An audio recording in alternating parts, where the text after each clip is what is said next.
তারপরে আপনি দেশে আসলেন কিভাবে? আমি দাবি ছাড়ে দিলাম যে আমি বেতন নেব না, আমি কিয়ামতের দিন যদি বেতন পাই থাকি কিয়ামতের দিন নেবো, ওইভাবে ছাড়ে দিয়ে চলে আসছি। যখন না করছি তারও 2 মাস পরে আমারে পাঠাইছে, বেতন নিব না করার পরে 2 মাস পরে আমারে পাঠাইছে বাংলাদেশে। আমার এই কথাটা বলছে অমুক ছেলের সাথে, হয়তো বা অমুক ছেলে আমার সাথে জোর করে শরীরে হাত দিচ্ছে, এটাও বলতে পারিনি। মা যদি সব থেকে ভালো বন্ধু হয়, মায়ের কাছে কিন্তু এই কথাগুলো বলা যায়।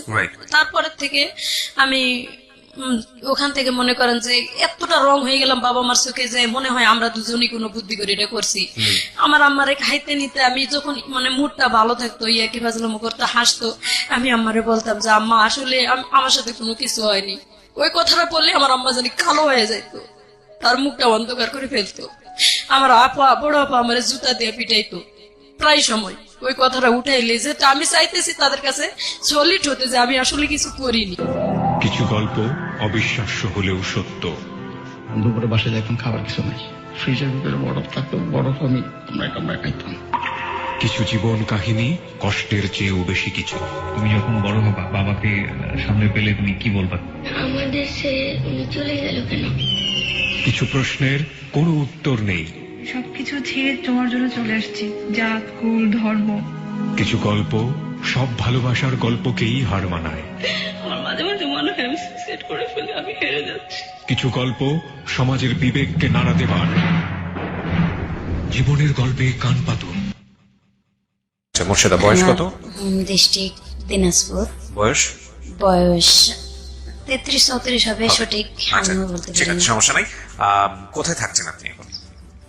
বর্তমানে আমি যাযাবর, আমার কোনো জায়গা নাই ভাই। আমি সবার আগে আপনাকে একটা সালাম দিতে চাই। আসসালামু আলাইকুম। ওয়ালাইকুম আসসালাম ওয়া রাহমাতুল্লাহ। আপনি লিসেনারদের জন্য আসসালামু আলাইকুম। যাযাবর বলতে মানে আপনি আমাকে একটু বলেন, কালকে আপনি কোথায় ছিলেন? এর আগে সৌদিতে ছিলাম। কালকে কোথায় ছিলেন? গতকাল ছিলাম আমার মতোই, যে ভিকটিম খালা ছিল ওখানে, ওনার বাড়ি আছে এখানে আপনার এই কেরানীগঞ্জে। আচ্ছা, তো ওনার সাথে। তার মানে আপনি এই অনুষ্ঠান শেষে কোথায় গিয়ে থাকবেন সেটার কোনো নিশ্চয়তা নেই? না। আচ্ছা, ঠিক আছে। এবং রাত্রে যাওয়ার মতো ওখানে কোনো, মানে রাত্রে ওনার কাছে যাওয়া যাবে না। আপনার তো একটা মেয়ে সাথে করে নিয়ে এসেছেন, আমি দেখলাম যে মেয়ের বয়স কত? মেয়েটাকে দেখান, মেয়ে নিয়ে আমি বেশি অসহায় আছি। মেয়ের বয়স কত? মেয়ের বয়স 14 বছর, এই 3-4 মাস চলতেছে। ও 2004 সালের 1 তারিখ হয়েছে, জানুয়ারির। চলেন আমরা পুরো গল্পটা একটু শুনি আপনার মুখ থেকে, তারপরে বুঝতে পারবো যে আসলে ঘটনাগুলো কি ঘটেছে। ছোটবেলা থেকে যেখান থেকে বলতে ইচ্ছে করে আপনার। জি ভাই, আমি ছোটবেলা থেকে জাস্ট আমার বুদ্ধি যেখান থেকে হয়েছে, আমি যতটুকু স্মরণ আছে আমার, আমি মোটামুটি ভালো ফ্যামিলির মেয়ে। আমার আব্বা যুদ্ধের আগে নাকি ইন্টার পাস করছেন, কিন্তু লেখাপড়া থাকলে কি হবে, ওনার জ্ঞান সঠিক ছিল না বা আজও নেই।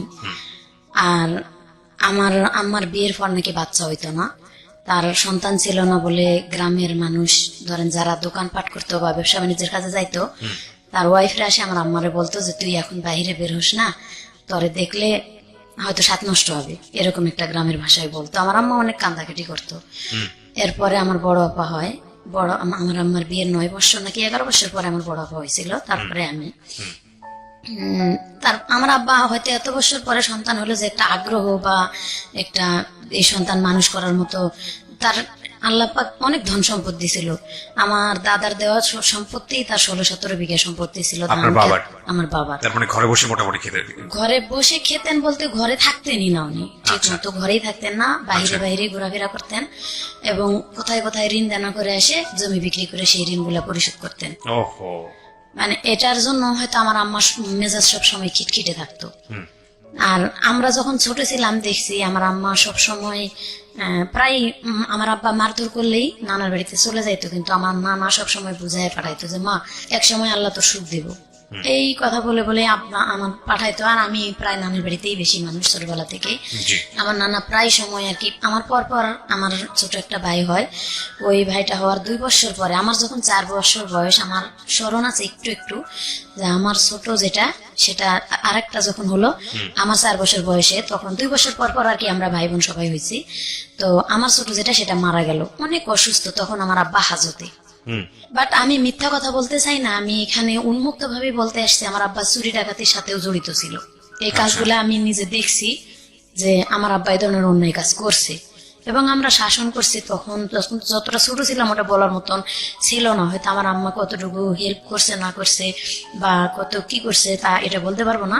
তবে যখন জেলে ছিল, আমার ভাইটা যখন মারা গেল তখন আমার আব্বা জেলে দেখতে পায়নি। এবং আমার আম্মা দেখতে যাইতো আমার সাথে করে নিয়ে। আমার মনে পড়ে আমার আম্মার মেজাজ এতটা মানে খিটখিটেই থাকতো, কোনো কথা বলা বা আমরা একটা বায়না তো ধরতেই পারতাম না। সবসময় মানে মায়ের সাথে কৃষি কাজ করতে হতো, বা মা বাড়িতে থাকলে আমরা 2 বোন, বিশেষ করে আমার বড় বোন আমি মাঠে ঘাটে কাজ করা লাগতো সবসময়, কাজের লোক ছেলেদের সাথে। সবসময় কাজের লোক আমাদের বাড়িতে থাকতো, এই 3 মাস বা 5 মাসের বা 1 বছরের এরকম 3টা-4টা করে কাজের লোক আমাদের বাড়িতে থাকতো। আমার আম্মা আর কি বুঝাই দিত এটা এইভাবে।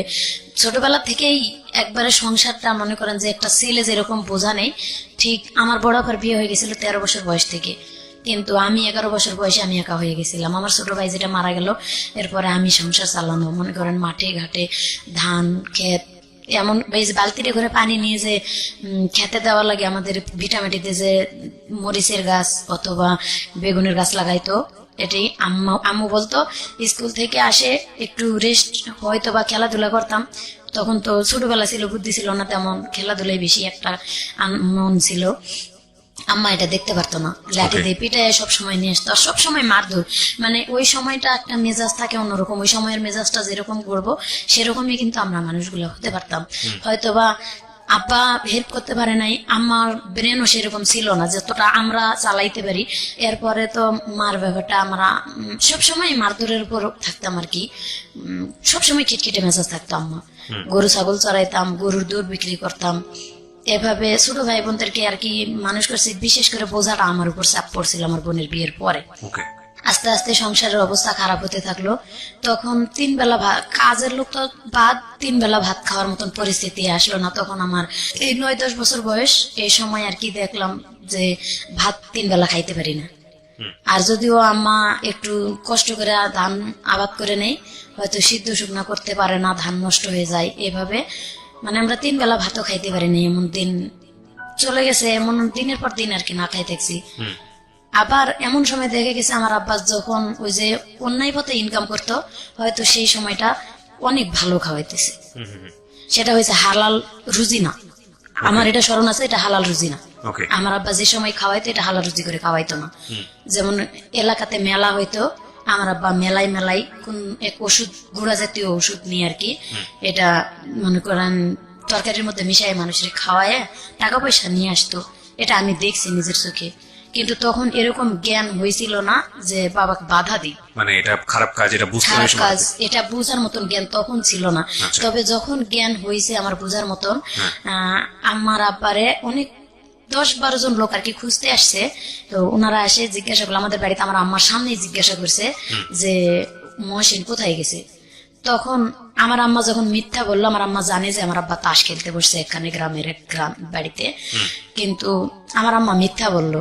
কথাটা কেমন জানি আমার মাথার মধ্যে নাড়া দিয়েছে, মিথ্যা কেন বললো, অবশ্যই এখানে কারণ আছে, কিন্তু আছে। তখন আমি দৌড় দিয়া, লোকগুলা বের হয় যখন বাড়ি থেকে চলে যাচ্ছিল, আমি মাঠে যাই, মানে মাঠে না, বাড়ির থেকে আর কি একটু দূরে, আমি বাড়ির সামনে যাই, পুকুর আছে আমাদের, পুকুরের কাছে যাই, বলতেছে আঙ্কেল আমার আব্বা তো বাহে কোথায় আছে। আমার আম্মা জানে ঠিক বলে নেই, আমি বলবো কোথায় আছে, আসেন দেখাই দিছি, অমুক বাড়িতে আছে। যখন ওই বাড়িতে যাই দেখাই দিল, তখন আমার আব্বাকে ওইখানে যাই সোজা কলারটা ধরে কয়েকটা ঘুষি দিছে আমার সামনে, বলছে যে কালকা রাত্রে যে জিনিসগুলা নিয়ে এসো, জিনিসগুলা কোথায় দেও। তখন আমার আব্বা মানে কথা তর্কাতর্কি করতে, আমার আব্বারে গ্রামের মানুষ আরো 2-4 জন মুরব্বী নিয়ে অনেক মারধর করছে। এমন মারছে যে 5 ডলা পর্যন্ত দিছে আমার চোখের সামনে, রাস্তার মাথায়, আমার চোখের সামনে আমি দেখছি। তখনও আমার আব্বার শরম হয়নি যে এই কাজগুলো করলে লজ্জাজনক বিষয়। আমার আব্বা তো সম্পদ হয়ে গেছে, আমি সন্তানদেরকে মানুষের মতো মানুষ করি বা লেখাপড়া করাই।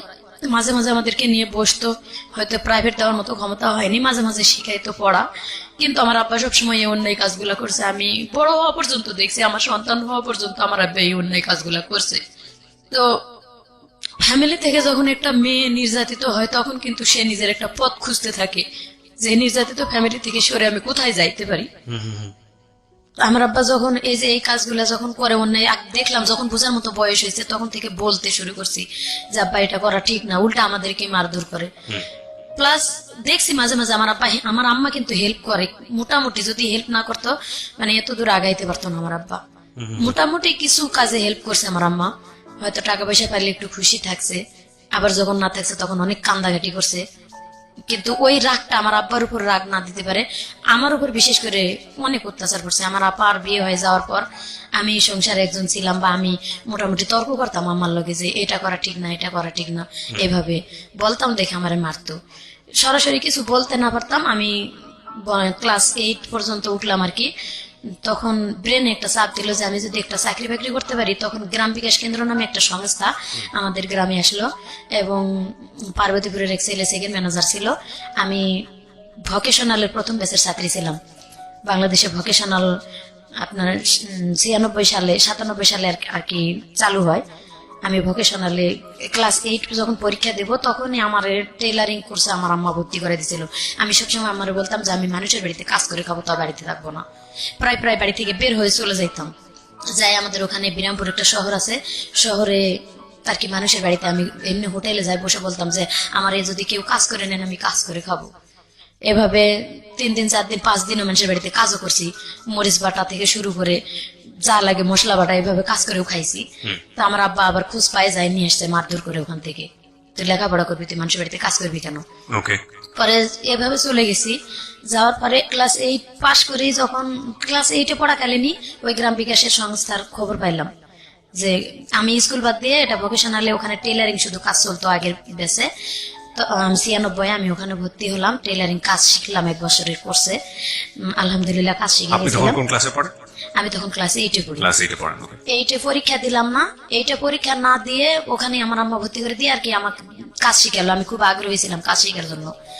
পরে ওখানে ভর্তি করে কাজ শিখালো। কাজ শিখার পাশাপাশি এদিকে আমি হাট করি, বাজার করি। হাট বাজার করে যতক্ষণে নিয়ে আসি ততক্ষণে কিন্তু আমার ভাইদেরকে খাওয়ানো হয়। আমি গাছে উঠে আম পাড়ি এবং মুরগির ডিম বিক্রি করে, গরুর দুধ বিক্রি করে ভাই বোনদের জন্য বাজার করে নিয়ে আসতাম সেই সময়টা তো। এবং আমার নানার বাড়িতে যাইতাম, নানার বাড়ি থেকে মাথায় করে চাল ডাল 1 মণ অথবা 25 কেজি ওজনের জিনিস আমি মাথাত করে নিয়ে আসতাম। আনতে আনতে রাস্তার মাথায় বা গ্রামের যে কোনো একটা আইল পার হতে পারতাম না, ফালাই দিয়ে বোঝা নিয়ে বসে থাকতাম। আবার কতক্ষণে কেউ আসলে বলতাম আমার একটু এটা উঠাই দেন। এইভাবে আমাদের ক্ষেত জমি থাকতেও এত কষ্ট করে নানির বাড়ি থেকে চাল ডয়ে আনে আমার ভাই বোনদেরকে খাওয়ায় মানুষ করতে হয়েছে বা দিতে হয়েছে অভাব অনটনের কারণে। তারপরেও কাজ শিখলাম। কাজ শিখার পরে ওখানেই আবার আমার স্যারেরা বললো যে তোর মাথার ব্রেন অনেক ভালো, তো এবার নতুন একটা কোর্স আসতেছে, এটা হচ্ছে ভোকেশনাল লেখাপড়া করলে ভালো চাকরি হবে। এবং এখানে ইন্টার পাস মেয়েরাও আসে ভর্তি হয়, ম্যাট্রিক পাস করলে এখান থেকে অনেক ভালো একটা পজিশনে যাইতে পারবা। আমার আম্মাকে যাই বললাম যে আম্মা স্যারেরা তো এরকম করে বলছে যে এখানে ভোকেশনালে ভর্তি হলে নাকি সার্টিফিকেটের অনেক মূল্য। তো আম্মু বলতেছে যে ঠিক আছে, তুমি তো এইটা পরীক্ষা দিলা না। আমি আবার স্যারদের কাছে গেলাম এইটা সার্টিফিকেট নিতে, আমার সার্টিফিকেট দিল না। যার কারণে আমার আপার নামে সার্টিফিকেট উঠাই দিল, মাজেদা নামে। ওই আমার আপার নামে সার্টিফিকেট নিয়ে এসে আবার ভর্তি হলাম সেখানে। তো আমি স্যারদের সাথে পরামর্শ করলাম যে এটা যে আমার আপার নামে সমস্যা হবে না। বলছে না, কোনো সমস্যা হবে না, তুমি করো। তো ওখানে লেখাপড়া করতে থাকলাম। লেখাপড়া করতে করতে আমাদের গ্রামে একটা সংস্থা নিয়ে আসলাম, গ্রাম বিকাশ কেন্দ্র। ওই গ্রাম বিকাশ কেন্দ্রের যিনি সেকেন্ড অফিসার ছিল উনি আবার জীবন বীমাতে যায়, চাকরি নিল। তা আমি গ্রামে একটা সমিতি বানালাম, 5 টাকা করে সবাই সঞ্চয় দিত 7 দিনে, এবং যারা 3 মাস সঞ্চয় চালাবে ঠিক মতো তাদেরকে একটা করে ঋণ দেওয়া হবে আর কি এনজিও থেকে, তাদের গ্রামের উন্নয়নের জন্য।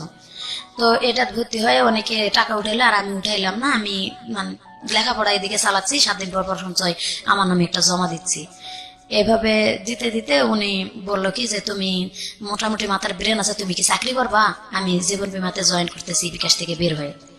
তো আমি বললাম যে ঠিক আছে, চাকরি যদি করতে পারি আলহামদুলিল্লাহ, আমি চাকরি করতে চাই, কিছু একটা করতে চাই এই ফ্যামিলিটার থেকে বের হয়।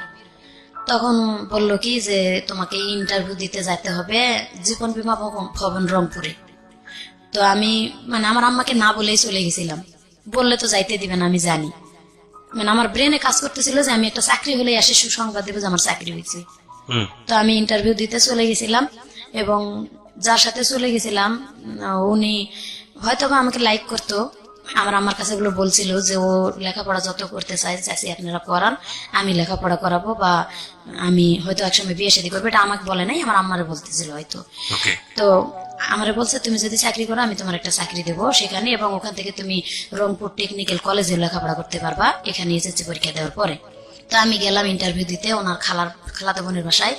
আমার রাখে ইন্টারভিউ দেওয়ালো, পরীক্ষা দেওয়ালো। পরীক্ষা দিয়ে আমি ওখান থেকে মানে পাস হয়েছি, রেজাল্ট ভালো দিছে যে এখান থেকে তুমি চাকরি করতে পারবা, তোমার মাঠকর্মী হিসেবে তোমার চাকরি দেওয়া হবে। স্যালারি হয়তো প্রথম অবস্থায় 3,000 আসবে, তুমি যদি ভালো কাস্টমার জোগাড় করতে পারো মানে বেনিফিট বাড়তে থাকবে তোমার। প্রিয়, আমরা ফিরে যাচ্ছি আমাদের অতিথির গল্পে। জি, এভাবে ওখান থেকে চলে আসলাম। 3 দিন পরে বাড়িতে আসলাম। আমি বাড়িতে আমার আম্মা ঢুকতে দেবে না। কেন ঢুকতে দেবে না? মানে আমি কেন গেলাম না বলে কেন গেলাম, হয়তো খারাপ কিছু করতে চলে গেছি। আচ্ছা আচ্ছা। এমন তখন কি মার, আপনি ক্লাস 8 আমি ক্লাস 8 এর শেষের দিকে আর কি শেষের এটা। দিকে? আচ্ছা। এমন মারছে আমার, অনেক মারছে আমার মা ওই সময়টাতে। এমন মারছে যে আমি উঠতে পারতেছি না বিছানা থেকে। এরকম আমার আব্বা এবং আম্মা দুজনে মিলেই মারছে যে তুই গেলি কেন, আমার আর স্কুল বন্ধ, লেখাপড়া বন্ধ, কিচ্ছু করতেই দিবে না। আমি এত অনুরোধ করে বলতেছি যে না মা, আমি চাকরি করব, আমি কিছু একটা করতে চাই, নিজের জন্য নিজের পায়ে দাঁড়াতে চাই। তখন কিন্তু সুযোগও ছিল অল্প লেখাপড়াতে, কিন্তু তারা করতে দেয়নি। ওখান থেকে আমি যখন 15 দিন বসে থাকলাম, স্কুল থেকে আমাদের স্কুলের দপ্তরিকে পাঠানো হলো যে কেন স্কুলে আসতেছে না ভালো ছাত্রী। আর ওখানে মাত্র 33 জন ছাত্রছাত্রী ছিলাম, 20 জন মেয়ে এবং 13 জন ছেলে, এটা বাছাই করা। ওখানে পরীক্ষা দিয়ে নিতে হয়েছে। পরে স্যারেরা যখন লোক পাঠালো তখন বললো যে হ্যাঁ লেখাপড়া করতে পারবে, এখানে শর্ত আছে, ও কোথাও যাইতে পারবে না, কিচ্ছু না। তখন স্যারেরা আমার বললো যে না, ও তো ভালো মেয়ে, অনেক ছোট্ট মেয়ে, আমার মতো ছোট কেউ ছিল না ওখানে। অনেক ইন্টার পাশের মেয়েরা ছিল এবং বিবাহিত মহিলারা ভর্তি হয়েছিল ওখানে, ম্যাট্রিক পাস করার পর আবার কিছু 8 পাস করার পর ভর্তি হয়েছিল। পরে সবাই স্যারেরা বললো না, ও অনেক ভালো মেয়ে, ও হয়তো বুঝতে পারে নাই এটা কেন গেছে, কিসের জন্য গেছে চাকরি নিতে, এটা আমরা শুনবো। পরে আবার রানিং হলো ক্লাস, আমি ক্লাস করা শুরু করে দিলাম। এখানে ক্লাস করতে করতে করতে করতে আবার মানে আমার ফ্যামিলি থেকে সবসময় চাপ আসতেছে, ফ্যামিলি থেকেই লেখাপড়া করা এবং বালতিতে করে বা কলসিতে করে পানি নিয়ে মরিচের খেতে দেওয়া, এভাবে লেখাপড়া করে কুলে উঠতে পারি না। আবার আমার আব্বা অনেক মারধর করে, আমার আম্মারে অনেক মারধর করে সবসময়, হয়তো ওই জমি বিক্রি করে টাকা নষ্ট করে, এগুলা নিয়ে আমার আব্বার সাথে আমার আম্মার সবসময়টা মারামারি লেগেই আছে ফ্যামিলিতে। সবসময় যদি প্রত্যেকটা দিন খেট অশান্তি, আমার আম্মারে সবসময় আব্বা মারতেছে বা আমার আব্বা তাস খেলতে যাইতেছে, আমার আব্বা মানে কথাই শুনতেছে না, ফ্যামিলিতে কোনো কাজ কাম করতেছে না, এভাবে আম্মার সাথে লেগেই আছে। মন মেজাজ সবসময় ভালো থাকতো না ভাইয়া। তখন বলতাম যে যদি আল্লাহ নিজে একটা কোনো কিছু করতে পারতাম, তাও তো মানে এখান থেকে একটু সরে যাইতে পারতেছি না। নিজের বাপ যেহেতু কিছু বলতে যে কেন এরকম করতেছো, বা আম্মার সাথেও বলতে পারি না। আমার আম্মা অসুস্থ হয়ে থেকে দেখতে পারি, সারা রাত আম্মার সেবা করতে করতে কাটে যায়। সকালবেলা উঠে রান্না করে রেখে স্কুলে যাই, আর গরু ছাগল বাঁধে রেখে স্কুলে যাই। স্কুল থেকে আসে আবার সেই গরু ছাগল মাঠ থেকে আনে পানি খাওয়ায়। আবার আম্মা দেখা গেছে অসুস্থ হয়ে আছে, আবার এই আকন্দের পাতা, এই পাতাটি নিয়ে এসে বালু নিয়ে এসে গরম করে আবার আম্মার সেক দিতে হয়, মলম দিয়ে ডলা দিতে হয়, আবার মারের কারণে আবার মানে প্রায় নিত্য দিন এটি। গরু ছাগল নিয়ে এসে সেই গরু ছাগল বাঁধতে হয়, উঠাইতে হয়। আর তখন তো ছেলে মানুষের মন, একটু খেলাধুলার দিকে যাইতাম, খেলাধুলা করলে হয়তো গরু ছাগল কারো খেতে গেছে, ধরে খোয়াড়ে দিছে। আমার আব্বা যদি শুনছে যে খোয়াড়ে দিল, আমি ঘুমায় গেছি হয়তো বা ঘুমার ভান করে রয়েছি, খোয়াড়ে যদি গরু ছাগল দেয়, এই সময় কিন্তু নিজের মনটাই খারাপ থাকে যে গরুটা আমি চড়াইতে নিয়ে গেলাম বা ছাগলটা চড়াইতে নিয়ে গেলাম, খোয়াড়ে দিল, ঘুম আসে না। আমার আব্বা যতক্ষণ বাসায় না আসে আমি কিন্তু চুপ করে চোখ বুঝে শুয়ে থাকি। আমার আব্বা ঘুমের তালে আসে পাতা দিয়ে ইচ্ছা মতো বাড়ি শুরু করে দেয় যে গরু ছাগল ছাড়াইতে কই গেছিলা, কেন নিয়ে গেল খোয়াড়ে। আব্বার পাও ধরে, আব্বা আর মায়েরও না, এভাবে মার দিও না, আমরাই তো সবসময় দেখি সংসার, তুমি আর কতটা গুরুত্ব দেও। খুবই দুঃখজনক। এভাবে আরো বেশি মারধর করে। আমাদের ঘর ছিল না থাকার, একটা ঘর, বাবা মা থাকে বুঝে নিত। তখনও তো সেরকম বয়স হয়েছিল না, একটু বোঝার মতন বয়স হয়েছিল আর কি, ক্লাস 8 এর শেষের দিকে, তো 8, 9 এরকম টাইমটা একটু বোঝার মতো সব বয়স হয়েছিল আর কি। থাকার মতন জায়গা ছিল না, আমার আব্বা ঘর করতেও না। ছোটবেলা থেকেই এক ঘরেই থাকতাম। আবার আমার দাদি ছিল, দাদি কোনোদিন আমাদেরকে নিত না এক ঘরে, বলতো যে প্রস্রাব করবো। যার কারণে আমার দাদি যখন মারা যায়, আমরা তখন ছোটই ছিলাম, ওই পরের থেকে দাদি মারা যাওয়ার পরে ওই একটা ঘরই আমাদের ঘর যেটা ছিল এটা অরিজিনাল ঘরটা পড়ে গেল। এমনও দিন আছে ভাত খেয়ে ঘরটা ঝাড় দিয়ে হয়তো ভাতের আটাটা একটু দেয়ালের দিকে ঠেলে দিয়ে থুয়ে দিত আম্মা, ওইখানে বিছনা করে ঘুমাই থাকতাম। মাথায় তেল তুল দিলে পিঁপড়া আসে, কান মাথা মানে পুরা মাথা একবারে পিঁপড়া যেমন ঘর বাঁধে এরকম ঘর বাঁধার মতো ঘুমে তেল উঠে সিলাসিলি করতাম, কান মাথা ডলাডলি করতাম। আব্বা উঠে একবারও দেখতো না, হয়তো আম্মা উঠতো মাঝে মাঝে, আর মাঝে মাঝে বলতো যে ঝাড়া দেও মাথাটা ঝাড়া দেও, কিন্তু একবারে ঘর বাঁধার মতো পিঁপড়া, বড় বড় দাঁতলা লাল পিঁপড়া গুলো কানের মধ্যে কামড় দিয়ে। এরপর পরে এত কষ্ট করে থাকতে থাকতে আল্লাহর কি হুকুম, এরপরে 95 বন্যাতে আমার ঘরটার সব ভেঙে গেছিল। তখন আমি স্কুল থেকে আসে বালি প্লেটে করে পুকুর থেকে পানি উঠে হতাম বা এই কাদা উঠাতাম ডুব দিয়ে দিয়ে, উঠে এই কাদাটি 5 দিন 7 দিন শুকায় আবার ওই কাদা মাথায় করে টোয়াই নিয়ে এসে আম্মারে কইছি, আম্মা তুমি বাদ দাও, আমি মাটি উঠে দিয়ে এভাবে ঘর করবো, আমরা ঘর না হলে থাকতে পারবো না। তালপাতার বেড়া করে থাকে, পরে ওই ঘর দিয়ে আমরা নিজেরাই ঘর তৈরি করলাম, আম্মা আর আমি। বিশেষ করে আম্মা আর আমি পরিশ্রম করে ঘর দুটা তৈরি করলাম, মাটির ঘর। এবং গ্রামীণ ব্যাংকের থেকে কিস্তি উঠায় আম্মা ঘরে টিন দিল, দিয়ে মোটামুটি আর কি একটু সচ্ছলের দিকে তখনকার থেকে হালকা নিজেরা আম্মা আমি এই কিস্তি উঠায়া গরু ছাগল পালে এভাবে ক্ষেত খামার নিজেরা একটু করে চালাইতে পারতেছি টুকটাক করে। ঠিক এরকম অবস্থায় আমার স্মরণ আছে যে আমি যখন ক্লাস 9-এর প্রথম দিকে, তখন মানে গ্রামের টিভি ছিল সাদা কালো টিভি, আমার এক মামার বাড়িতে, গ্রামে হয়তো আর এক ভাইয়ের বাড়িতে। তো রাত্রে সবাই যাইতো, আমরা মাঝে মাঝে লেখাপড়া শেষ করে আবার টিভিও দেখতে যাইতাম। তো একদিন রাত্রে আমি টিভি দেখতে গেছি আমার মামার বাড়িতে, আমার অনেক খারাপ লাগতেছে, আম্মারে বলতেছি আম্মা আমার জানি শরীরটা অনেক খারাপ লাগতেছে, তো তোমরা নাটক শেষ করে আসো। তখন ছোট ছোট ডেউ নাটক হইতো, বলছে যে তোমরা পরে আসো একটু, আমি আগে যাই। তো নাটক শেষ হয় নাই, আমি চলে আসছি। আমি আসলে আম্মা পিছে পিছে আমার আম্মা ওরা চলে আসছে, আর আমি যে চলে আসছি আমার মামাতো ভাই কোন ফাঁক দিয়ে চলে আসছে ঘরে আমি জানি না। আমি সোজা আমাদের বাড়িতে ঢুকে আগে আমার মানে কারেন্টের সুইচ অফ না করে ঘরের দরজাটা শুধু খুলে দিছি, তালাটা খুলে বাইরের দরজা খুলে রেখে আসছে। আম্মা তো পিছে আসবেই 10 মিনিট পরে। আমি বাইরের দরজা খুলে রেখে চলে আসে, তালাটা খুলে আমি কলপাড়ে গেছি যে প্রসাব করে হাত মুখ ধুয়ে আসি, ধুয়ে ঘুমাবো। আমি কলপাড়ে গেছি, কলপার থেকে ঘরে আসে ঢুকা মাত্র আমার মামাতো ভাই আমার জড়ায় ধরছে। যখন ও আমারে জড়ায় ধরছে আমি চিনতে পারি নাই কি, আমি চিৎকার যে জোরে দেবো এরকম পারি না, তার কারণে এটা গ্রাম মান সম্মান যাবে। আমি বলতেছি যে কে তুই সর, আমার কাছ থেকে সরে যা। ওর সাথে শোক দিতে পারতেছি না, তবে মানে এত জোরাজোরি করতেছে, খামসামি করতেছে।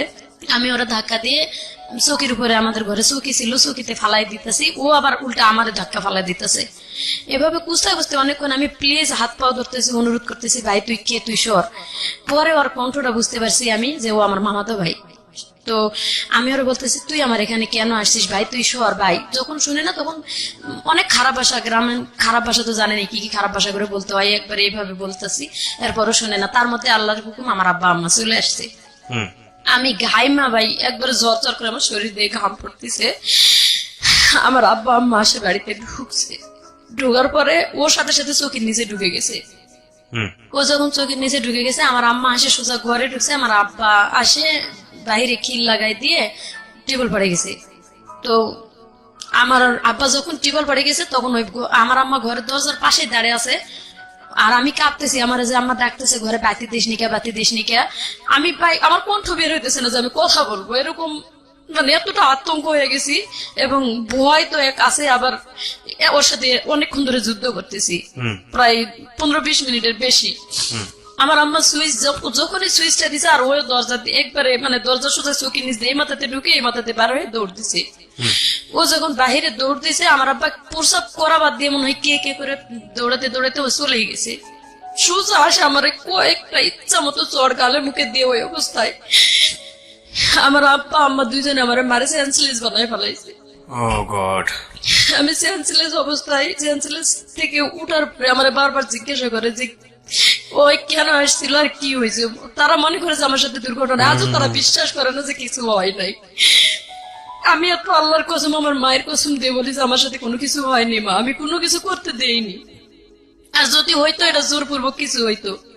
আমার আম্মা বিশ্বাস করে না, তুই মিথ্যা কথা বলে হয়তো ওর সাথে পরামর্শ করে তোরা আইছিস, এটা এইভাবে যে আমরা ওখানে আছি, তোরা পরামর্শ করে এখানে আইছিস। আল্লাহর কসম ভাই, আমার সাথে ওর সাথে কোনোদিন এই ধরনের কথা বা ও কখনো আমার এই কথাটা বলেও নাই। ও আমার থেকে বয়সে ছোট ছিল, আর ও এরকম কিছু করবে আমিও কখনো পরিকল্পনা করিনি। তারপরে কি হলো? আমার আম্মার এটা বিশ্বাস করা উচিত ছিল, কিন্তু বিশ্বাস করেনি। বলছে যে অ্যাক্সিডেন্ট একটা কিছু হয়েছে। তখন থেকে ওই ছেলের সাথেও আমি কথা বলি না। আমার সাথে সাথে আমার আম্মা বের হয়ে আমার মামির কাছে গেছে, যাই মামির সাথে কি বলে চলে আসছে জানি না। তারপরে তখন আমার দিকটা আরো অন্যদিকে চলে যাচ্ছে যে আমি কিভাবে এই ফ্যামিলি থেকে বের হতে যেতে পারবো। মানে সব সময় এমন এক খারাপ ভাষা ইউজ করতো আমার আম্মা, আরো বেশি। ওই সময়টা তো একটা ইয়ং মা সব থেকে ভালো বন্ধু হওয়া দরকার সন্তানের। সেই সময়টা মা সব থেকে ভালো বন্ধু হওয়ার দরকার, কিন্তু আমার মা ছোটবেলাতে যা করছে করছে, কিন্তু ওই সময়টা এসে একটু অন্তত নর্মাল হওয়ার প্রয়োজন ছিল। এমনিতে রাত্রের দিনে হাট বাজার করাইতো, লাকড়ি ঘড়ি কুড়াইতো। এই বয়সে যায় লাকড়ি কুড়ায়, কুষারের ক্ষেত থেকে, মানুষের কুষারের ক্ষেত থেকে ঘড়ি বোঝায় বোঝায় ওই সময়টা তো কুড়াই নিয়ে এসে দিছি। এরকম অবস্থায় কিন্তু গ্রামের ছেলেদের কাছে অনেক লাঞ্ছিত হইতে হয়। সেগুলা তো মায়ের কাছে বলার মতো সুযোগ ছিলই না, কখনো বলতে পারিনি যে অমুক ছেলে আমার এই কথাটা বলছে, অমুক ছেলের সাথে হয়তো বা অমুক ছেলে আমার সাথে জোর করে শরীরে হাত দিচ্ছে, এটাও বলতে পারিনি। মা যদি সব থেকে ভালো বন্ধু হয়, মায়ের কাছে কিন্তু এই কথাগুলো বলা যায়।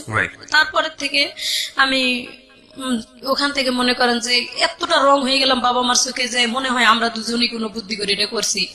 আমার আম্মারে খাইতে নিতে আমি যখন মানে মুডটা ভালো থাকতো, ইয়াকি ফাজলামো করতে, হাসতো, আমি আম্মারে বলতাম যে আম্মা আসলে আমার সাথে কোনো কিছু হয়নি।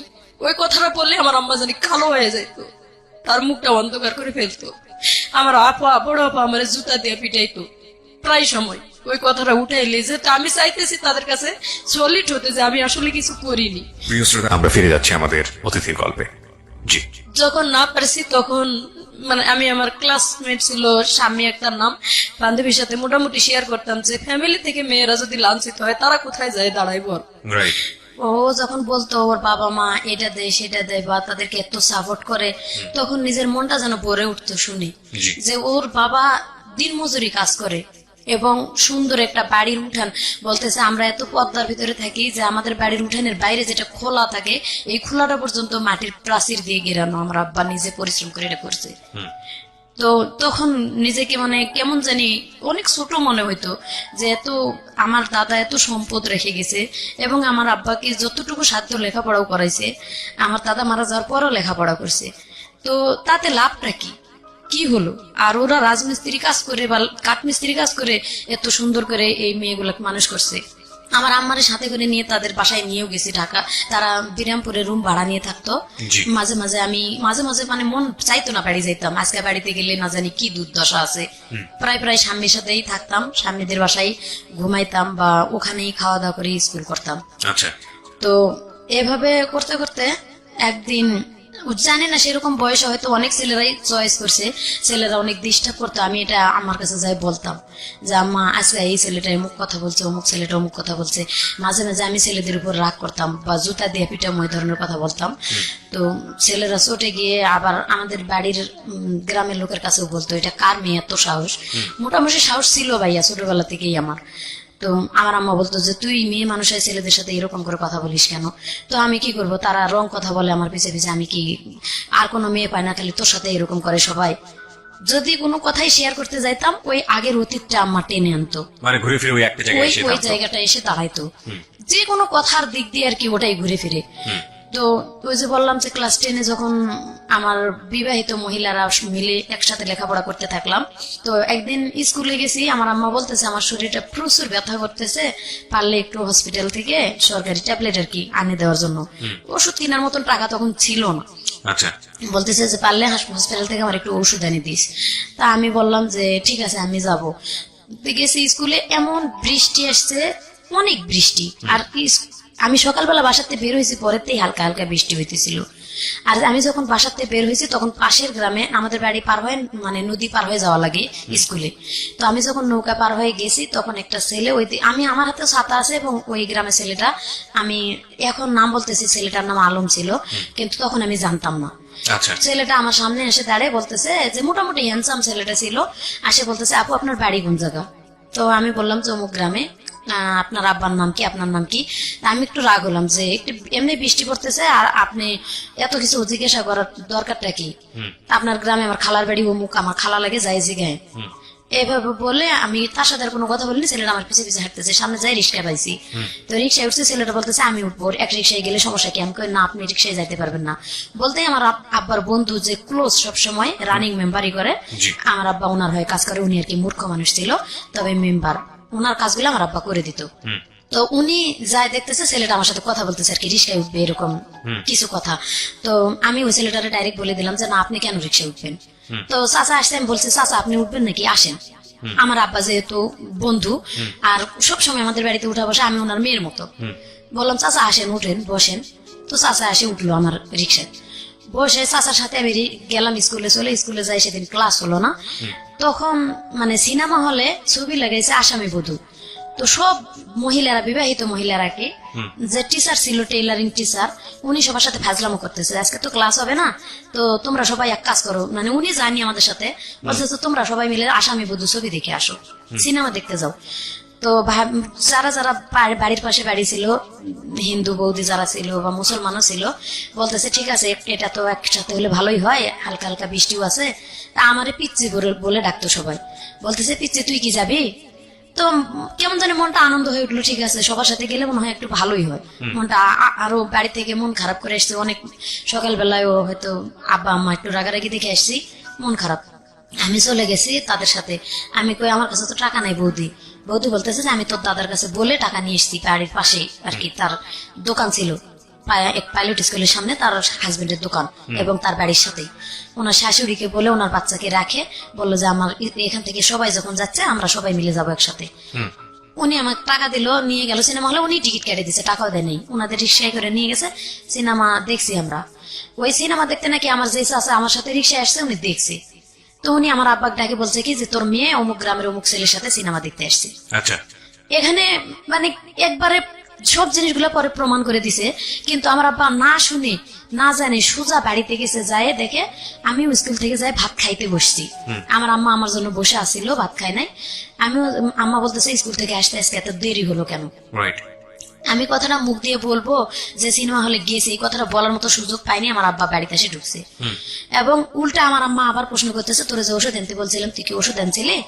তো আমার আব্বা একটা খারাপ ভাষা ইউজ করে ডাইরেক্ট মানে ফিরা, যে ফিরাতে আমরা বসে ভাত খাই, আমার আম্মা এক পেড়াতে বসে, আমি এক পেড়াতে বসছি, আর এক পেড়ে তুলে আমার ঠাস করে মাথার উপরে বাড়ি দিছে। তো মাথাটা আমি হালাইছি, পরে এইখানে বাড়ি, এখনো দাগ আছে, এখানে কাটার মানে ফাটে গেছে জায়গাটা। আমি তো সেন্সলেস হয়েছে কিনা ওই মুহূর্তে বলতে পারি না, তারপরে কি হয়েছে তা বলতে পারি না। আমার আম্মা নাকি আমার উপরে করছে, আমার আম্মারেও অনেক মারধর করছে। আশেপাশে বাড়ির মানুষ জমা হয়েছে, কেন মারধর করছে, ডাইরেক্ট এই খারাপ ভাষা ইউজ করছে আমার আব্বা, যে এরকম অমুক ছেলের সাথে সিনেমা দেখতে গেছে। এভাবে যদি বাবাই বলে তাহলে কি একটা মেয়ের বিয়ে দিতে গেলে কিন্তু অনেক কষ্ট হয়ে যায়। আমার বড়াম্মারা বলতেছে যে আমরা তো বাড়ির পাশে থাকি, আমরা তো দেখি না একটা, আমি আমার আম্মার এত সংসারে হেল্প করার পরে যদি বড়াম্মারা বলে যে মা আমাদের একটু রুটি বানাই দিয়ে যা, অথবা রান্না করে দিয়ে যা, তরকারি কাটি দিয়ে যা, ঘর লেপে দিয়ে যা, আমি কিন্তু তাও করি। এর জন্য সবাই আমারে ভালোবাসে যে ও বাড়ির কাম করে করে আমাদেরও কাজ করে দেয়। তাদের মেয়েরা আর কি এতটা কাজ করে না, তাদেরকে বলে দেখ ও নিজের বাড়ির কাজ করে লক্ষ্মী মেয়ের মতো, আমরা বললেও কোনোদিন না করে না। তো তারা আসে এই কথাগুলো বলে যে ওর তো কোনো সময় আমরা এরকম দেখি না, ও শৃঙ্খল। তো ও এই ধরনের কাজ করছে, সেটা তুমি বাপ তুমি গোপনে এসে বলতে পারতা আস্তে আস্তে যেটা করা ঠিক না, তুমি এভাবে মারধর করলা কেন? এরপরে আমি লজ্জায় গলায় ফাঁস নিতে গেছি, ভোরবেলার দিকে জ্ঞান ফিরছে আর কি। আমি জ্ঞান ফিরে দেখি আমি শুয়ে আছি একা, আমি ওর না পেয়েছে আর কি গলায় ফাঁস নিতে গেছি। যে এভাবে ছোটবেলাতে তো অত্যাচারে মানুষ হইতেছি, আবার এখন উপযুক্ত হয়েছি, যদি ফ্যামিলিতে অত্যাচারিত হয় এভাবে কোন ভালো ঘরে বিয়ে হবে? আমাদের তো ভালো ঘরে বিয়ে হওয়ার কোনো সম্ভাবনাই নাই। যার কারণে আমি গলায় ফাঁস নিয়ে মরতে গেছি। আমার আব্বাই দেখছে, আবার কেমনে ঘুমেতেছে, তখন পাইছে আমি আর এক ঘরে থাকি, ঘরের মাঝখান দিয়ে দরজা, তো ওই দরজার মানে দরজা লাগানো ছিল না, দুইটা ঘর করছিলাম আম্মা আমি মিলে, কিন্তু দরজা ছিল না, টাকা পয়সা অভাবে বানাইতে পারিনি। তো ওই পাশের ঘরে আমি ছিলাম। আমার আব্বা দেখে আবার দৌড় দিয়ে ঘরে যায়, উন্নাটা খসে আবারও মারছে আমার, তখন অনেক মারলো। মারার পর আবার স্কুল লেখাপড়া বন্ধ। তো যখন 7 দিন স্কুলে না গেছি, এদিকে তো মানে 3 দিন পরে ওই ছেলের নাকি আব্বা দেখা পাইছে। ওই ছেলের বাড়ি যে অমুক গ্রামে, আমাদের পাশের বাড়ির এক ছেলেই ওই ছেলের দেখা পায়, পরের দিনেই বলছে যে কিরে তুই নাকি মুর্শিদারে নিয়ে সিনেমা দেখতে গেছিস, তোর জন্য দেখ মেয়েটার মারে কি অবস্থা। কয় মুর্শিদাকে আমি তো চিনিই না। তখন ওইভাবে যখন বলছে আমি চিনি না, কয় তুই চিনিস না, অথচ তার এভাবে মারলো, তুই কি সিনেমা সত্যি সিনেমা দেখতে যাস নাই? কয় না আমি সিনেমা দেখতে যাই নাই। তো 3 দিনের দিন ছেলেটা নিজে আব্বার সাথে দেখা হয়, আব্বারে বলে বলতেছে যে চাচা আপনি বলে আমার জন্য আপনার মেয়ের তো দুর্নাম হবে, আমারও দুর্নাম হবে এলাকা। আপনি কি যাচাই করছিলেন যে কোথায় গেছিল আপনার মেয়ে, কেন গেছিল, কার সাথে গেছিল? আমার আব্বা বলে কথা বলে না, বলতেছে যে কোনো ঘটনা না, আপনার মেয়ে নদী পার হয় আমার আমি জিজ্ঞাসা করছি আপনার নাম কি, আপু নাম কি, বাবার নাম কি? তো আপনার মেয়ে আমার নামই বলেনি, আমি জান মুখে আপনার মেয়ের নাম মুর্শিদা। তখন আব্বা বাড়িতে এসে ভাত খাইতে বসে কাঁদতেছে আর কি, লজ্জায় নিজের মাথাটা উঁচু করে দেখাইতে পারতেছি না মেয়ের সামনে আমি এভাবে মেয়েরে মারলাম। রাইট। এটা নিজের থেকে আর কি অনুতপ্ত হইলো আমার আব্বা। কিন্তু আমি লজ্জায় আমার আব্বার সামনে আসিও নেই। কয়েকদিন মনে হয় না খাইছিলাম, আমি বলতে পারি না কয়েকদিন না খাইছিলাম। না খাই থাকলেও কিন্তু মার কাছে হেল্প করছি, মার সাথে মানে মন ভার অবস্থায় চলতেছি, হেল্প করতেছি। আমার মামা ডাক্তার ছিল, পিছনে ব্যান্ডেজ একটু করে দিছিল, মানে রক্ত বেরিয়েছিল। এইভাবে যে ছেলে আমার সাথে ওই যে করলো না প্রথম, ওই ছেলের বাবাই ডাক্তার, মামা আমার। এভাবে আর কি 7 দিন যখন গেল তখন আবার স্যারেরা খোঁজ নিল যে এই মেয়েটা স্কুল অ্যাবসেন্ট করে না, তা আবার কেন অ্যাবসেন্ট করলো। তখন বাড়িতে আবার দপ্তরে আসলো, আম্মা বললো যে ওর লেখাপড়ার দরকার নেই, আমরা বিয়ে শাদী দিয়ে দিব, এভাবে হবে না। মানে আমার আব্বার উপর রাগ করে এটা বলতেছে যে কারো কাছে শোনা নাই কিছু নাই, নিজের মেয়ের দুর্নাম বার করে বসে থাকে, এভাবে আর করবো না, থাক। তখন আমি মানে স্কুলে যাবো না, একটা ডিসিশন নিয়েছি স্কুল আর করবোই না। এভাবে 2 দিন 4 দিন পর পর স্কুল বন্ধ করে দেয়, ইচ্ছা মতো কয়ে যাও, ওটা হবো না, এভাবে লেখাপড়া আমি করবো না। তো স্কুল থেকে স্যারেরা বললো যে তুমি মেট্রিক পরীক্ষাটা পর্যন্ত অন্তত পড়ো, তোমার ভালো হবে। তো আব্বারেও বুঝাইলো অনেক, আমারও বুঝাইলো। আমি আমার আব্বার সাথে তখন রাগ করে প্রায় অনেকদিন কথা বলিনি। স্কুলে যাওয়া শুরু করলাম, আবার স্কুলে যাইতেছি, ক্লাস 9-এ পরীক্ষা দিলাম, মানে এসএসসি পরীক্ষার মতোই গার্ড দিয়ে আমাদের পরীক্ষা হলো 9-এ। আবার 10-এ উঠলাম। 9-এ আমার 12টা সাবজেক্ট নিয়ে লেটার নিয়ে পাশ করলাম মোটামুটি, মানে ভালো পজিশনে। স্যারেরা বললো যে ও অনেক কিছু করতে পারবে, যেহেতু এখনো বয়স অনেক কম আছে। আপনি আমার আব্বার এটাকে মিটিং করলো যে আপনি ওরে একটু হেল্প করেন, দেখবেন মেয়েটা অনেক উপরে উঠতে পারবে, অনেক কিছু করতে পারবে। এ কথা বলে তখন আমি 7200 টাকা ওখান থেকে একটা ইয়ে পেলাম আর কি, টাকা স্কুল থেকে ওটা দিত 260 টাকা করে মনে হয় বেতন হিসেবে, সেটা একবারে দিল। দিয়ে আমার আব্বা ডাকেই দিছে, দিয়ে হাতে দিয়ে বলছে যে এটা দিয়ে মাত্র 2500 টাকা লাগবে একটা সেলাই মেশিন কিনে দিতে, আপনি 2500 টাকাতে একটা সেলাই মেশিন মেয়েটারে কিনে দেন। তো আমার আব্বা সেলাই মেশিন কিনে দিল না, কিনে দেয়নি, কান্দাকাটি করছি অনেক, তারপরও দেয়নি। এরপরের থেকে বিয়ের প্রস্তাব খোঁজা শুরু করলো। মেন রহস্য হয়েছে বিয়ে দেওয়ার, আমার নানার বাড়ির সম্পদ পাবে আমার আব্বা। আচ্ছা, আমার যদি বিয়ে দিতে পারে তাহলে মামারা দিবে আর কি সম্পদটা, যেহেতু একটা মেয়ে উপযুক্ত হয়েছে, আমার আব্বা পরিশ্রম করে না। এই উসিলাই আর কি আমার বিয়ে ঠিক করা শুরু করলো। আজকে এখানে কালকে এখানে গরুর মতো দেখা শুরু করলো। আজকে এক জায়গার লোক আসে দেখে যায় 2000-2500 খরচ করে, আবার 3 দিন পরে আরেকখানের লোক আসে দেখে যায়, এভাবে খরচ করে স্কুল করতে দেয়। মানে আপনাকে দেখতে আসতো লোকজনে দেখতে আসতো 2 দিন 4 দিন পর পর। আমার কাছে খুব খারাপ লাগতো ভাইয়া এটা, যে আমি লেখাপড়া করবো, আমি রানিং একটা ছাত্রী, আমি আর কিছুদিন পরে মেট্রিক পরীক্ষা দেবো না। আমার আব্বা এমন ভাবে উঠে পড়ে লাগলো বিয়ে দিবেই, কেন এভাবে উঠে পড়ে লাগলো আমি নিজেও বুঝতে পারতেছি না। আমি বারবার আম্মার কাছে বলতেছি যে মা আমি বিয়ে করবো না, অন্তত মেট্রিকটা আমার পাশ করাও তোমরা। আমার আম্মা বলতেছে আমার করার কিচ্ছু নাই, আমি কিচ্ছু বলতে পারবো না, তোর বাবার সাথে আমি কথা বলতে গেলেই মানে মার খাওয়া লাগে। তো যাই হোক আমার বিয়ে ঠিক করলো, এক জায়গায় বিয়ে ঠিক হলো, সম্পূর্ণ লেনদেন সবকিছু ঠিক। বিয়ের 3 তারিখ ঠিক, সোমবারের দিন বিয়ে হবে। 1 সপ্তাহ আগে থেকে আত্মীয় স্বজন দাওয়াত দেওয়া শেষ। একেবারে মানে বুধবারে, সোমবারে বিয়ে হবে, বুধবারের দিন আসে কি যেন ঘটনা নিয়ে বিয়ে ভাঙা ভাঙ্গি। মানে কোন আত্মীয় স্বজনে বলে দিছে যে ওই ছেলের বাপের কাছে যে আমার আব্বার চরিত্র ভালো না, মেন সমস্যা হয়েছে ওই জায়গায়। আবার আমার যে ওই যে মানে আগে সেই ঘটনাটা, এটাও বলে দিছে যে মেয়ে চলিত নেই, মেয়ে ওর মামাতো ভাইয়ের সাথে মানে এরকম কিছু হয়ে গেছে, তার বাপ মাই প্রমাণ বের করছে, অন্য কেউ না। এভাবে আর কি ওই বিয়েটা ও ছেলের বাবা দিবে না। তো ওই ছেলেটা আর কি আমার সবসময় চিন্তা, আমি যে টেলার্স এর কাজ করতাম সেইভাবে ওই তার টেলার্স এর সুতার দোকান ছিল আর কি, সুতা ঘর, কেসি ঘর, মেশিন ঘর। তো ওখান থেকে সবসময় সুতা কিনতাম। এই অনুতাপে ছেলেটার সাথে চেনা পরিচিত ছিল। আমারে যখন দেখতে আসছে ঘটকের মাধ্যমে আসে, সুধা মানে টেবিল বসাইছে, টেবিলের মাঝখানে ওর বড় ভাই এবং আপন দুলা ভাই এবং ছেলেটা।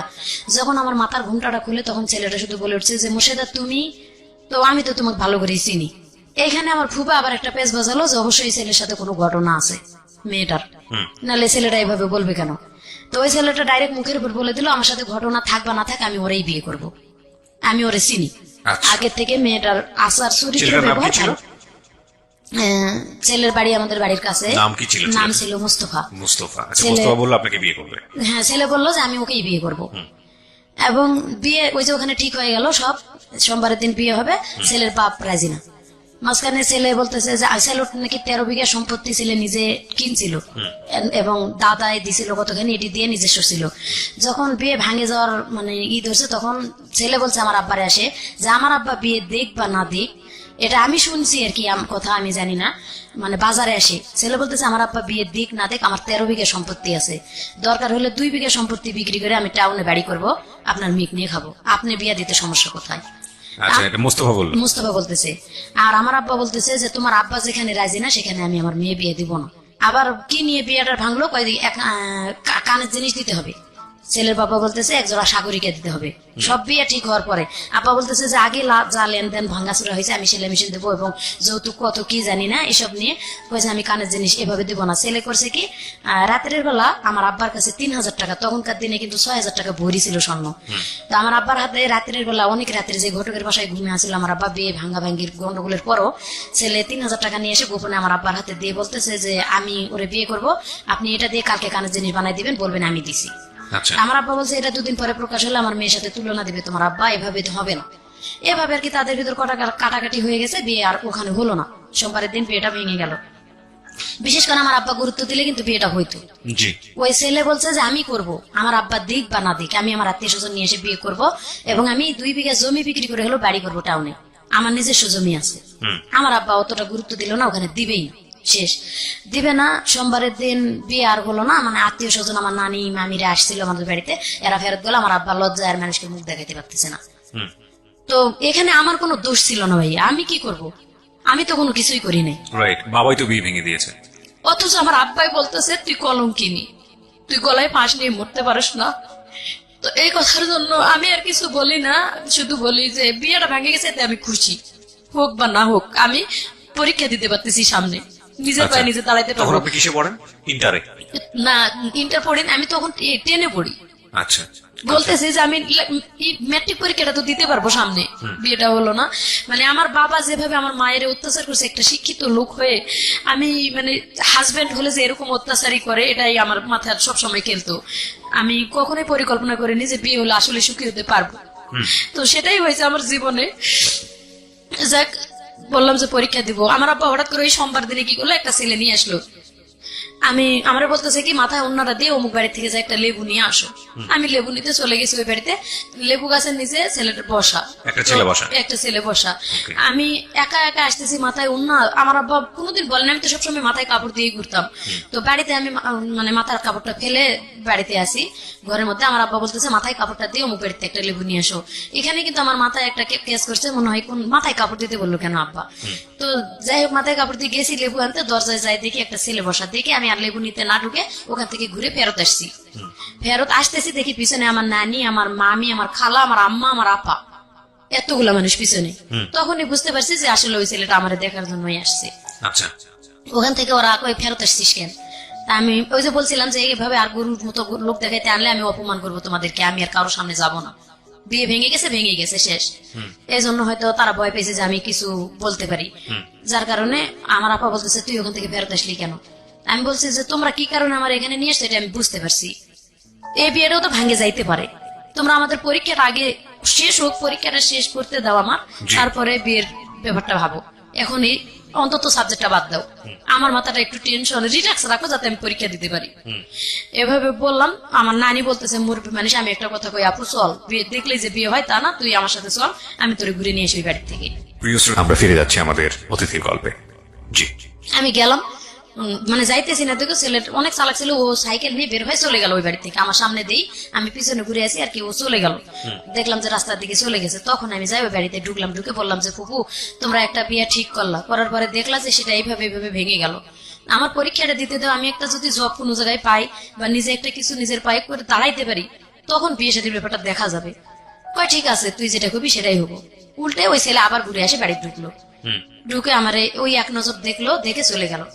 যাই নাকি ওর দুলাভাইয়ের কাছে বলছে যে আমি যে মেয়েরে দেখে আসলাম, যদি তুমি আজকের মধ্যে আমার বিয়ে না দাও তাহলে আমি রেল লাইনের মধ্যে মাথা ঢুকাই দেবো। ওকে। তো ওর দুলাভাই সেই দিনই ওই কথা মতোই আমাকে দেখতে আসলো আর কি। দেখতে আসে বলতেছে যে তোমার কি কোনো জায়গায় পছন্দ আছে? আমাদের গ্রামেরই লোক, ওটা সম্পর্কে নাকি চাচা লাগতো, আমি আগে তো চিনতাম না, সেদিন প্রথম দেখলাম। তো বলতেছে যে আমি ওনার ভাই, অমুকের ভাই লাগি, আমার বাড়ি এই গ্রামে, আমি বিয়ে করে ওখানেই থাকি, মানে যে ছেলে তোমার দেখতে আসছিল তার বড় বোনকে আমি বিয়ে করছি, এবং তার বাবা মা সবাই মারা গেছে, আমি ওনার গার্জিয়ান বর্তমানে। ওকে। তো দেখে চলে গেল। মানে ছেলের দুলাভাই? ছেলের আপন বড় দুলাভাই। বললো যে আমি সবকিছু আমি যা বলবো তাই, তো তুমি খালি নিজের থেকে বলো যে তুমি অন্য কাউ কোনো মেয়ে পছন্দ, কোনো ছেলে পছন্দ করো নাকি। আমি বলছি না, আমি কোনোদিন এরকম পছন্দ করার মতন মানে সময় আমার আসেনি, সুযোগ আসে নাই, কারোর সাথে এরকম কিছু করি নাই। আমার আব্বা আম্মা যেখানে বিয়ে দিবে আমি সেখানেই রাজি আছি। এই কথাতে পরের দিনে বিয়ে আর কি, সোমবারের দিন ছেলে দেখে গেল, মঙ্গলবারের দিন ওর ভগ্নিপতি আসে দেখে গেল, বুধবারের দিন বিয়ে হয়ে গেল।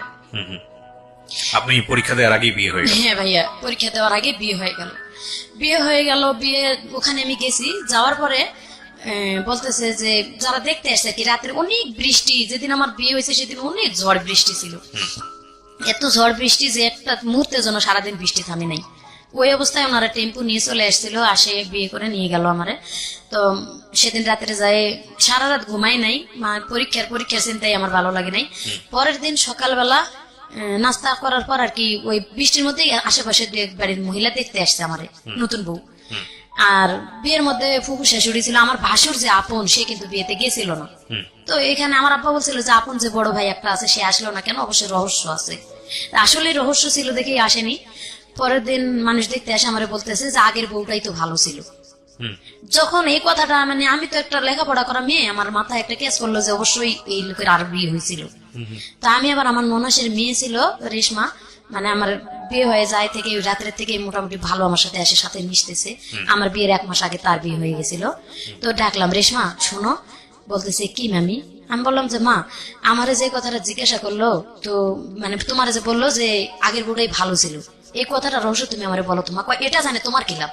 আর যে মানুষগুলো বললো যে আগের বউ ভালো ছিল, খালি ভালো দেখতে চেহারা ভালো হলেই হবে, এই মেয়ে কোরআন পড়া, কয়দিন পরে মেট্রিক পরীক্ষা দিবে, মেট্রিক পর্যন্ত লেখাপড়া আছে, এই কথাটা আর কি আমি শুনলাম। আমি আর আমার হাজবেন্ডের সাথে কথা বলিওনি, মানে 15 দিন যাবত বলিনি, তখন থেকে কথা বললামই না। আমি মানে 3 দিনের দিন আমার আব্বা আসে নিয়ে গেল, আসে আমার বললেন না কেন? ওই কথাটা আমার মাথায় কেস করলো যে আগে বিয়ে হয়েছিল। ও আচ্ছা আচ্ছা, ওকে। মানে মানুষে বললো যে সকালবেলা, আগে রাত্রে তো কথা বলার মতন সুযোগ হয়নি, বিয়ে করে নিয়ে এসে ওই আমার ননাসের বাড়িতে উঠাইলো, যার যার ঘরে সবাই যাই ঘুমাইলো। আমি আমার নানির একটা ঘর দিল, নিয়ে ঘুমাইলাম। আমার ননাস এক পাশে খাটে ঘুমাইলো, আমরা এক পাশে চৌকিতে ঘুমাইলাম। রাত পোয়ালে আর কি মানুষ দেখতে আসলো, ওই আসে ওই কথাটাই বলছে। আমার হাজবেন্ড ঘুমের থেকে উঠার আগেই আর কি এটা বললো। তখনই আমার মাথায় একটা কেমন জানি কেস করলো, আমি আমার হাজবেন্ডের সাথে কথা বললামই না। আমার হাজবেন্ড আমার আলাদা করে ঘরের মধ্যে ডাকলো একবার, তো আমি যাচ্ছি না, পরে আমার নানি সাথে করে নিয়ে গেল, কি কি লাগবে আমার, মানে কসমেটিক কিছু লাগবে কিনা। আমি কথা বলি নাই, বের হয়ে চলে আসছি। আর 3 দিন পরে আমার বাপের বাড়িতে আসলাম। বাপের বাড়িতে আসি আমি বললাম যে আপা, যে ছেলের অবশ্যই বিয়ে হয়েছিল, না হলে কেন এই কথাটা মানুষে বললো? আমার আব্বা বলতেছে যে মিথ্যা কথা কয়, যদি বিয়ে দেয়, গ্রামের একটা ছেলে, আমি সহজ সরল মনে বিশ্বাস করলাম, সে যদি নিয়ে তোমার কোনো জায়গায় ফালায়, আমি এটা দেখতেছি।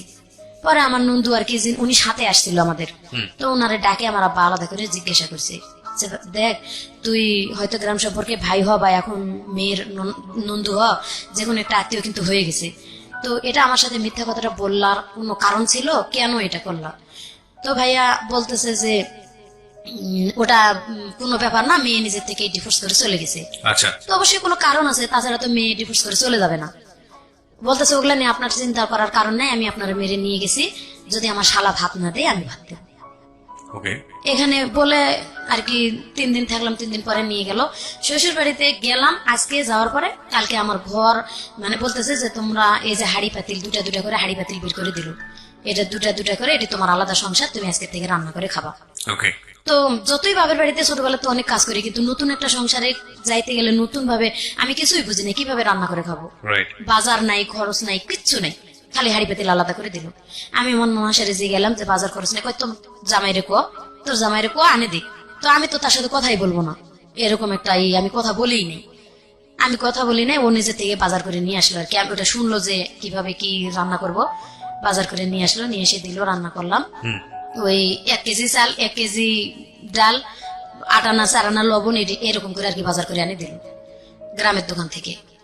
তো ওইভাবে আর কি সেদিন রান্না করে দিলাম। আমি রান্না করে খাইতেও ডাকি নেই সেদিন, ওর মতো ও উঠে নিয়ে খাইলো।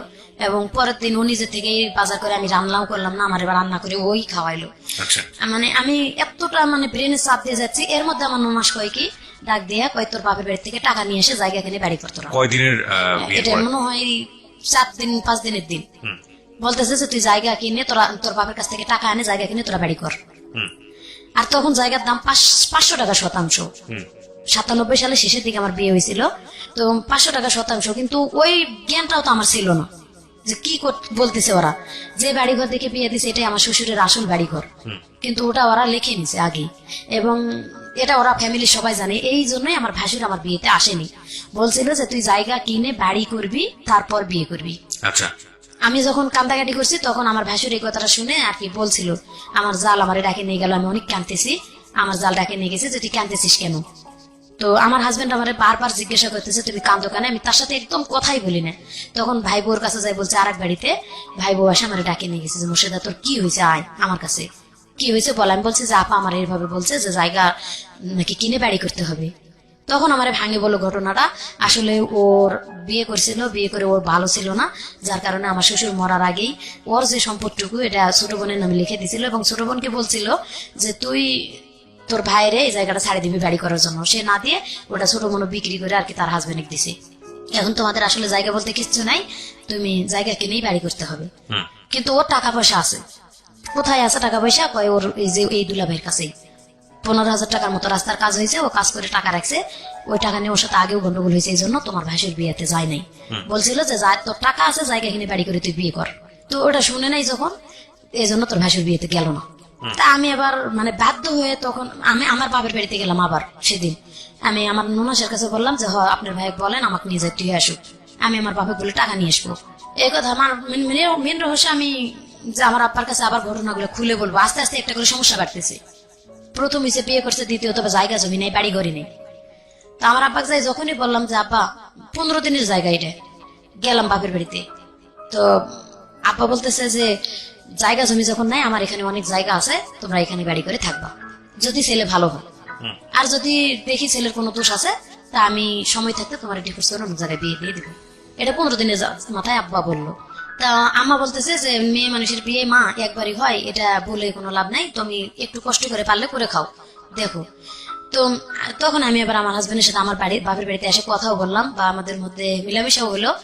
পরে আমি বুঝাইলাম যে জায়গার যখন দাম কম আছে বাপের বাড়িতে থাকার থেকে আসলে নিজের ওইখানে জায়গা কিনে বাড়ি করা ভালো। তা আমার আব্বা কি দিতে চাইছে, তোমার ভগ্নিপতিরে ডাকো, এখানে কি টাকা দিতে চাই বা কি দেয় আমার আব্বার কাছে। আমি কিন্তু আমার আব্বার সাথে ওই আগের থেকে একটু কথা, যখন আমার খুব মারধর করতো তখন থেকে কথা কম বলতাম, আব্বার সাথে কথা বলি না বললে চলে। ওই বিয়ের পরে যাই খালি একটা কথাই বললাম যে আব্বা কোন বাড়িতে আমার বিয়ে দিলা, এই কথা মানুষে বলে। আর তারপরেও কথা বলি নাই। এই যে আমার আম্মার সাথে বললাম, আম্মা বলতেছে তোমার টেনশন করা লাগবে না, আমি দেখি এটা। পরে আব্বা আমার আম্মার কাছে বলে দিচ্ছে যে আমার জায়গা জমি আছে, ওরা এখানে বাড়ি নিজেরা পরিশ্রম করে ওদের টাকা দিয়ে বাড়ি করুক, আমি জায়গা ছেড়ে দেবো। এই যে আমার জামাইয়ের শুরু হলো এখান থেকে মানে বাদাম মাপনা, বিয়ের পরের থেকেই কোনো কাজ কাম করে না। তো আমার আম্মা আজকে আমার দুলাভাইয়ের সাথে পাঠাই 40 টাকা হাজিরা, দিন হাজিরা কাজ করতো। তখন 40 টাকার কাজ করলেও কিন্তু 20 টাকা খরচ করে 20 টাকা থাকতো, কিন্তু একদিন কাজ করলে আর 7 দিন কাজ করে না। আর গাঁজাখোর ছেলেদের সাথে ঘুরাফেরা প্রায় শোনা যায় যে সে গাঁজা খায়। কিন্তু আমি এটা মানে খেয়াল করতে পারিনি, আমি তো তখন ছোট মানুষ, একেবারে বেশি বড় না, এতটা বুঝার মতো জ্ঞান নাই। তো আমি বলি, মানুষে আসে আমার বলে আপু বুবু, গ্রামের ভাষা বলে তো বুবু বুবু, দুলাভাইয়ের অমুক জায়গায় থেকে এসছে গাঁজা টানতে। তো আসলে আমি সুন্দর মতন বললেই মানে মায়ের বাড়িতেই আমার রাত্রে যদি বিছানায় শুয়ে আমি বলতে যাই কথাটা, আমার পাও দিয়ে গুড়ি দেয় অথবা লাগতে খাটের উপর থেকে ফালায় দেয়, মারে। এই কথাটা আমি আব্বা আমারে বলি নাই প্রথম অবস্থায়, আমারে মারে, আমি ওখানেই চেক দিয়ে থাকি, মারে ওখানেই চেক দিয়ে থাকি, এবং ওর পাও ধরে ধরে বলি প্লিজ ভাই তুমি একটু ভালো হও, আবার তোমার একটা ওয়াইফ কিন্তু ভালো, এই যে তুমি যদি ভালো থাকতা তাহলে কিন্তু যাইতাম, এই কারণেই হয়তো গেছে। এইটা বললে আরো বেশি মার, তুই ওটা দেখতে যাস কেন, আমার আগের ওয়াইফ ছিল। এই যে শুরু হয়ে গেল, তার মানে বেগ রিপোর্টটা ওখান থেকে আমি পাইলাম। আর আমার বিয়ের 2 মাস পরে আমার প্রথম বাচ্চা পেটে আসছে। জি। আমি বাপের বাড়িতে থাকতেছি এভাবে 8-9 মাস আর কি। ও কোনো কাজই করে না। আমার ছোট যে 2 ভাই ছিল, সবার ছোটটা কাজ করতো না, কিন্তু আমার ছোট যেটা ওটা ব্রাক স্কুলে পড়তো যখন আমার বিয়ে। ওকে। তো ব্রাক স্কুল থেকে লেখাপড়া করার পরে বিকেল বেলা মাঝে মাঝে দুলা ভাইয়ের সাথে যায়, খোয়া টোয়া ভাঙতো। তো ওরে যাইতে কইতো আম্মা, ও ভাঙতো না। আম্মা আলাদা করে দিল যে তোমরা তোমাদের মতন বাজার করে যা করে খাইতে পারো তোমরা খাও। ও তো কাজই করে না, আমারে খাওয়াবে কোথা থেকে। এইভাবে দুলাভাই টানে টানে নিয়ে যায়, একদিন কাজ করলে আর 4 দিন করে না, একদিন করলে আর 4 দিন করে না। মানে এমন একটা সিচুয়েশনে আসলো, আমার আব্বা আমার পেটের বাচ্চা নষ্ট করে আমার ডিভোর্স করাবে। আপনার বাবা করছে এটা? আমার বাবা এটা করতে যাচ্ছে, আমার হসপিটাল নিয়ে যাবে। রাত্রে আমার হাজবেন্ড বুঝতে পারছে যে কালকে আমার হসপিটাল নিয়ে যাবে। আমি শুকায়ে মেরা হয়ে গেছি একবারে, খাইতে পারি না। একে তো আর প্রথম বাচ্চা পেটে এসছে, আমি বুঝি না কোনো কিছুই। বমি আসে এবং যেটুকু খাই ওটুকু বমি হয়ে যায়, ভালো মন্দ কোনো খাবার নাই। আর আম্মার ভাত আমি রাগ করে খাই না। আমার আম্মা আমার জামাইরে মানে অনেক খারাপ আশা করে বকাবকি করে, যে কুইরা খাটে না, বাদাইম্মা, এটা সেটা অনেক কিছু খারাপ করে বকে। আমার এটা শুনতে খারাপ লাগে। বিয়ে তো তোমরাই দিছো, কেন আগে দেখলা না? আর আমার ভাত রেখে তুই যায় পাতিলে আম্মা, যে এই ভাতটুকু উঠাই নি, তুই খাই থাকবি, ওরে ভাত দিবি না। ও ভাতটুকু পাতিল থেকে উঠায় মা খায়, আমার কয় কি আয় তোরে হাত দিয়ে তুলে খাওয়াই দিই, আমিও খাই। আমি কইতাম তুই বেলজ্জা থেকে এই ভাতটি এইভাবে খাইতেছস, তোর সামনে কয়ে গেল যে তোরে ভাত দিতাম না, আমারে খাইতে কয়ে গেল, তুই কোন হিসেবে ওই ভাতটা উঠেছিস খাইতে? আমি খামো না, তুই কামে করে না খাওয়াইলে। আমার মায়ের ভাত আমি খামো না, তুই খাস কে? কয়ে যতক্ষণ আছে ততক্ষণ খামু, যখন থাকবো না তখন খামো না। মানে এমন বেলজ্জা। ওকে। তো এইভাবে চলতে চলতে আমার বাচ্চাটা হয়ে যায়। ওই গ্রামে খালা খালু আছে, এদের বাড়িতে আমি খালার বাড়িতে যাই, 2টা থাল বাসন মাঝে দিয়ে ওখান থেকে খাই আসে চুপ করে থাকি। মামির বাড়িতে 2 থাল বাসন মাঝে দিয়ে ওখান থেকে খাই আসে চুপ করে থাকি। মানে এত একটা পজিশনে আসলো যখন প্রায় 7 মাস বাচ্চা, তখন আর আব্বা শুনবেই না, আমার আব্বা নষ্টই করবে বাচ্চা, আর ও রাখাই যাবে না, ওর জীবনটা নষ্ট হয়ে যাবে। তো হাসপাতালে নিয়ে যাওয়ার জন্য বের হয়েছে, ও কান্দাকাটি শুরু করে দিচ্ছে, আমি ভালো হয়ে যাবো, ওরে হাসপাতালে নেন না। আগের বউ নাকি 9 মাসের বাচ্চা নষ্ট করেই একবারে মানে দিন পুরা এটা 9 মাসের বাচ্চা নষ্ট করেই ওরে ডিভোর্স করছে। তো সেই হিসাবে ও জানে, এটা ওর অভিজ্ঞতা আছে। বলতেছে যে 7 মাসের বাচ্চাটা নষ্ট করে তোমারও মায়েরা ফেলাবে তোমার আব্বা আম্মা, তুমি একটা বুদ্ধি করো, আমরা এখান থেকে চলে যাই। আমি কই না, আমি এখান থেকে তুমি ভালো না হওয়া পর্যন্ত আমি চলে যাবো না, আমি বাপের বাড়িতে থাকবো। আমি তো এখানে ওর বাড়িতে 2-1টা থাল বাসন দিয়ে খাইতে পারতেছি। আমার আম্মাও কিন্তু বুঝতে পারে না জিনিসটা, আমি এখানে ওখানে মানুষের বাড়িতে কাজ করে খাইতেছি, বা মামিরা গ্রামবাসীরা আমার এমনি ডাকে খাওয়াই। এরকম করে আমি চুপ করে না খাই থাকার মতো ভান করি। এভাবে থাকতে থাকতে বাচ্চাটা হয়ে গেল। বাচ্চাটা হওয়ার পরে 5 দিন পর্যন্ত আমার আম্মার ঘরেই খাইলাম। 5 দিনের পরে ওরে বকাবকি শুরু করলো, ও চলে গেল। নতুন একটা সাইকেল কিনে দিল আম্মা, কিস্তি তুলে বললো একটা সাইকেল কিনে দিলাম, তুমি রাজমিস্ত্রি কাজ করো আমার বড় জামাইয়ের সাথে। বড় জামাই কাজ করে, ওদের সাথে কাজ করলে তুমি যে হাজিরাটা পাবা অন্তত 7 দিন পরে 40 টাকা কিস্তি চালাতে পারবা, আর সংসারও চালাতে পারবা, বাচ্চা হয়েছে যেহেতু। ও 1 সপ্তাহ মনে হয় ঠিক মতো চালালে। প্রথম 1টা কিস্তি নাকি 2টা কিস্তি ঠিক মতো দিছে, আমার মনে নাই। তারপরে ও সাইকেলটা নিয়ে কাজ করার উচিলে বের হয়ে চলে গেছে। আচ্ছা। যায় আর আসেনি বাড়িতে, আসে নাই। আমি তখন কিন্তু আতুর ঘরে, আমার আব্বাও তখন বাড়িতে নাই। আমার আব্বা আগে থেকেই মাঝে মাঝে বাড়িতে থাকতো না, 4-5 মাস। আমার বাচ্চা যে সময় হয়েছে ওই সময় আমার আব্বা বাড়িতে নেই। ওকে। আমার আম্মারও দিন কষ্টে যাইতেছে খুব। আমার ভাইরা 2 ভাই যে খোয়া টোয়া বাড়ি যেটুকু নিয়ে সেইটুকু দিয়ে তারা চলে না, আমারে কি খাওয়াবে? আর আমার আম্মা আমার যদিও 4টা ভাত দেয়, আমি কিন্তু খাই না, বকাবকি করে দেয় ভাতটা। পরে ওই বড় আম্মারা দিয়ে গেলে আমি খাই। প্রিয় শ্রোতা, আমরা ফিরে যাচ্ছি আমাদের অতিথির গল্পে। জি। এভাবে যখন 13-14 দিন হয়ে গেল, বাচ্চার বয়স প্রায় 23 দিনের মতো, সেদিন হঠাৎ করে ব্যাগ ভরা বাজার নিয়ে আমার জামাই বাড়িতে উপস্থিত। মানে কি বলবো, এদিন আনন্দর আর শেষ নেই। ব্যাগ ভরে 2টা মিনু শাড়ি ইন্ডিয়া থেকে, এবং বাচ্চার জন্য একটা তোয়ালা, বাচ্চার জন্য 2টা গেঞ্জি প্যান্ট, এভাবে নিয়ে ব্যাগ ভরে চাল ডাল মাছ তরকারি নিয়ে চলে আসছে। সাইকেল নাই। তো বাড়িতে এসে ঢুকা দেখে আম্মা বলতেছে সাইকেল কোথায়? কই সাইকেল আছে। ভাত রান্না করলাম, খাওয়াইলাম। ও তো 12-13 দিন পর বাড়িতে আসছে।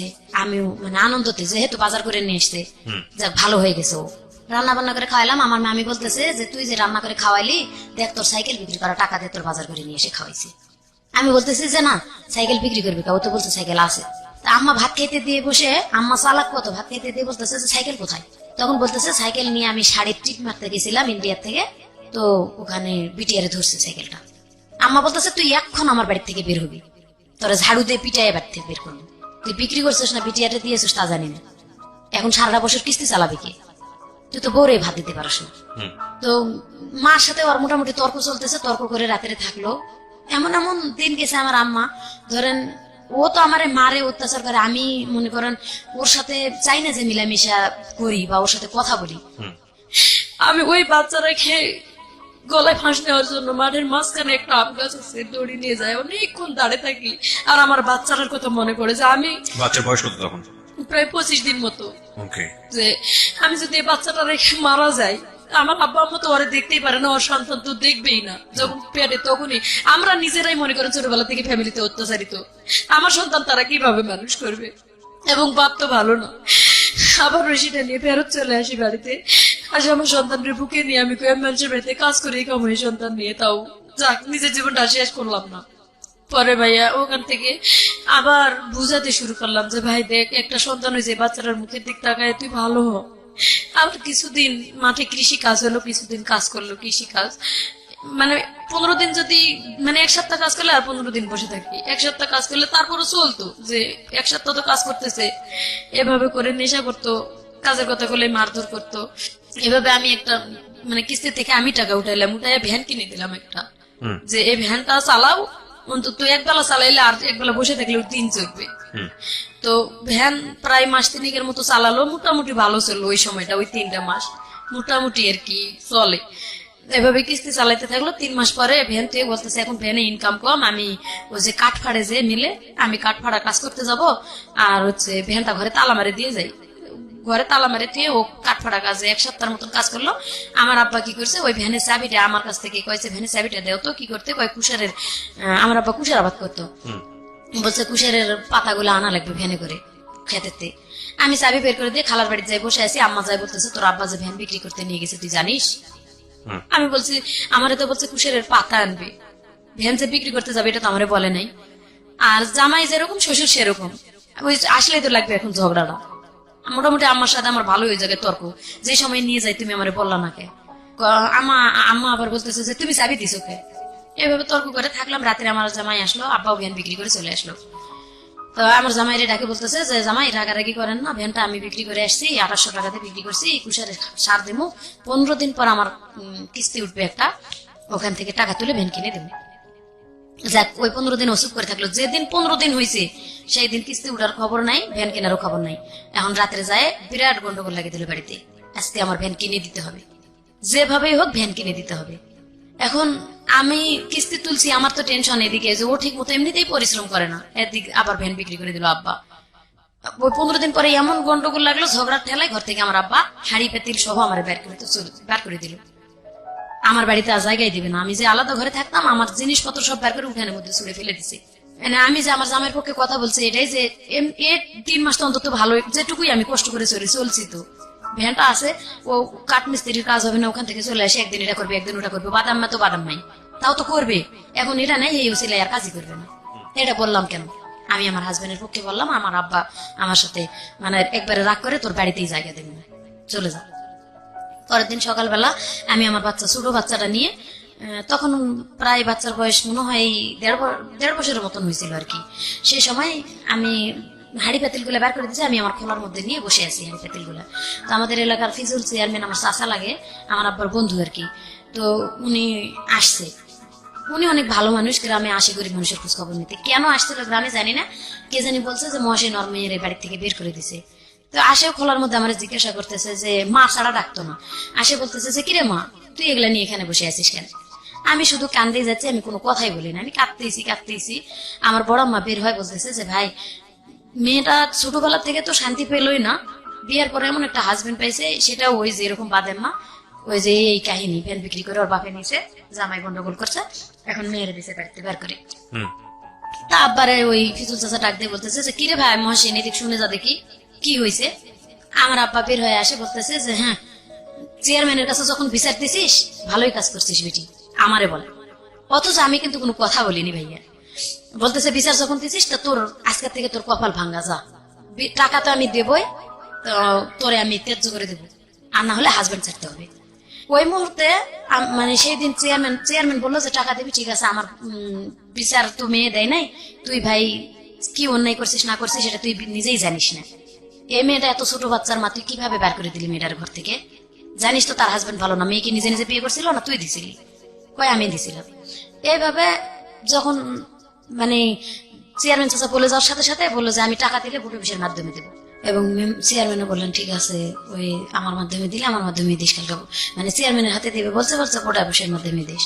এটা এক রাতের মধ্যে আমার আব্বার মাথায় কি শয়তানি চাপছে, উনি একটা ডিভোর্স পেপার লিখছে, একটা মানে বাবাকে ত্যায্য করার জন্য লিখছে, হয় যদি আমি হাজবেন্ড চাই তাহলে বাবাকে ত্যায্য করে দিতে হবে, ওখানে একটা সিগনেচার করতে হবে স্ট্যাম্পে, আর যদি মানে হাজবেন্ড চাই তাহলে, হাজবেন্ড না চাই তাহলে হাজবেন্ডকে ডিভোর্স করতে হবে। এটা চেয়ারম্যানের কাছে নিয়ে যায়, শো করছে। চেয়ারম্যান বলছে যে এক রাতের মধ্যে তো ভালো খেলা খেলছো তুমি, ঠিক আছে মেয়ে, আমি মেয়ের পাশে আছি, মেয়ে তুমি করো, তোমার বাবার এতে সিগনেচার দিয়ে যাও যে বাবা, যদি বাবা পারে তোমার ত্যাগ করতে তুমি পারবা না কেন? তো অনেকটা মানে ছোটবেলার অনেক ইতিহাস গুলা সেই সময় মনে পড়ছিল, চিন্তা ভাবনা করে স্বাক্ষর দিয়ে গেছি। আর আমি ওইখানে যে এমন চিৎকার বাড়ি কাঁদছি, আমার আপন যেটা ওখানে ছিল বড়াব্বা, আমরা বড়াব্বা ডাকি, বড়াব্বা আমার মেয়েরে কোলে নিয়ে বড়াব্বাও কান্দা শুরু করে দিল, আমিও কাঁদতেছি একদিকে, বড়াব্বা একদিকে কাঁদতেছে। আর চেয়ারম্যান বলতেছে যে হাই হাই রে মহসিন, মানে এত বড় একটা কাজ তুমি করতে পারলে, সামান্য কয়টা টাকা, তাও মেয়ের কাছে ধার করা টাকা তুমি নিছো, ওটা মানে তোমার টাকা তো দিলাই না, তুমি তোমার টাকা যৌতুক তো দেয় নাই কোনো কিচ্ছু, মানে বিয়ের রাতে যা চুক্তি হয়েছিল ওখানেই মা, আমি তো চলেই আসলাম, এই জন্য আর কিছু দেয় নাই। তো যাক আলহামদুলিল্লাহ, আমি বললাম যে এখান থেকে আমি সরলাম, পরে গ্রামে এক বাড়িতে আরেক বাড়ি থেকে আরেক বাড়ি থেকে আরেক বাড়ি থেকে এরকম মানে মানুষের বাড়ি বাড়ি থাকা শুরু করে দিলাম, আচ্ছা বাপের বাড়ি থেকে বের হয়ে। আচ্ছা, তো হাজবেন্ড তখন কি করছিল? হাজবেন্ড তখন ওই একদিন কাজ করে, ওই একই অবস্থায় রাজমিস্ত্রির কাজ, মানে হাজবেন্ড কি সবাই মানুষের বাড়িতে থাকছিলেন নাকি? হ্যাঁ, ওকে নিয়ে আর কি শুরু করলাম ওর সাথে। তখন সবাই বুঝাইলো ওই বুড়ো অফিসের মাধ্যমে যে তুমি যদি এই স্ত্রী নিয়ে করে খাইতে না পারো তো আর জীবনে কোনো মেয়ে নিয়ে করে খাইতে পারবা না, আচ্ছা, আর তুমি একটা পুরুষ হইতে শিখো। তো বললো যে আজকের পর থেকে আমি চেষ্টা করবো ওরে কিছু করে খাওয়ানোর জন্য, যেহেতু বলতেছে যে তোমার জন্য সে বাপকে ত্যাগ করে দিল, তুমি যদি এই মেয়েটাকে রাস্তায় ফেলে দাও তাহলে বুঝবে তুমি অমানুষ একটা।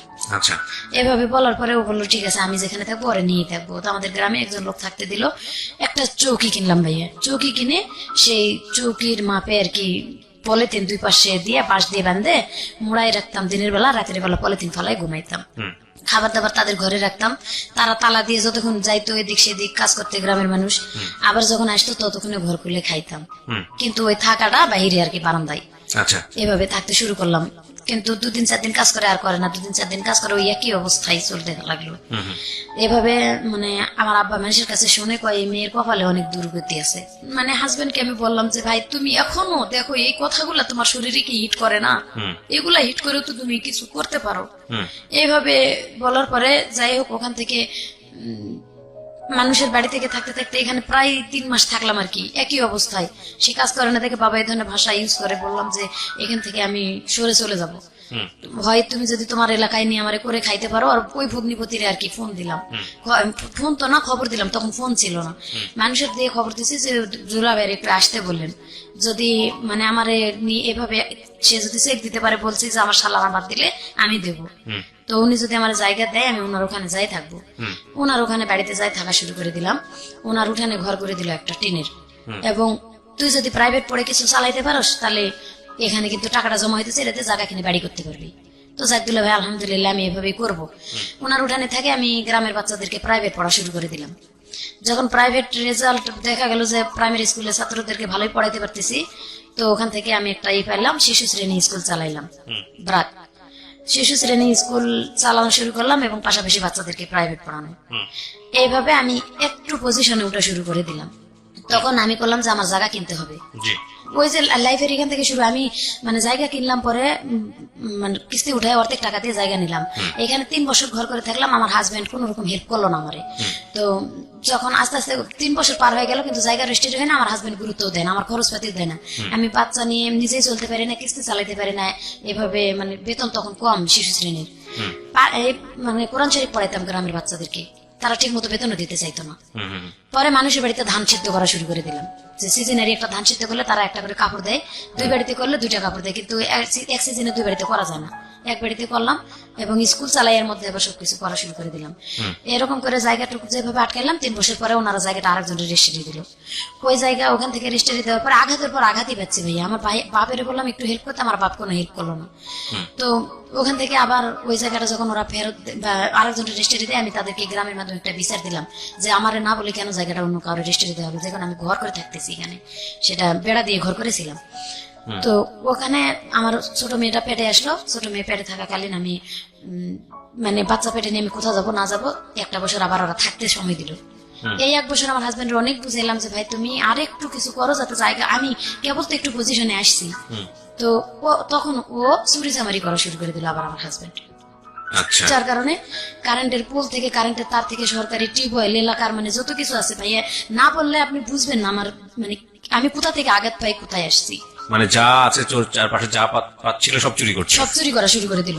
তো ওরা আমি এটা আপনার বাবার অভ্যাসের কিছুটা ওনার মধ্যে চলে আসছে। তখন আমি এক অত্যাচার থেকে আরেক অত্যাচারে চলে আসলাম এবং আমার 2টা বাচ্চা। তখন আমি পারি না কিস্তি চালাইতে। এইভাবে যখন চুরি চামারি শুরু করে দিল, আমি না করে দিলাম যে ভাই তুই এটা করিস না। আমি ওর এক কথায় ওর কামাই খাওয়া বন্ধ করে দিলাম। তুই তোর মতো থাক, আমি আমার মতো থাকি। আমি আমার বাচ্চাদেরকে নিয়ে আমি ধান সিদ্ধ করে খাই বা এটা ওটা করে আমি আমার বাচ্চা 2টা মানুষ করবো। কিন্তু তোরা আমি ডিভোর্স, কি কারণে তোরা ডিভোর্স করবো না? আমার আমার বাপের আমি কিন্তু ত্যায্য করে দিয়ে এসছি তোর কারণে। এই মানে প্রসঙ্গটা ধরে আমি কিন্তু আর ডিভোর্স করতেছি না। আর বাচ্চা আমি এখান থেকে বাদ হয়ে গেলে আমার অন্যখানে বিয়ে হতে হবে।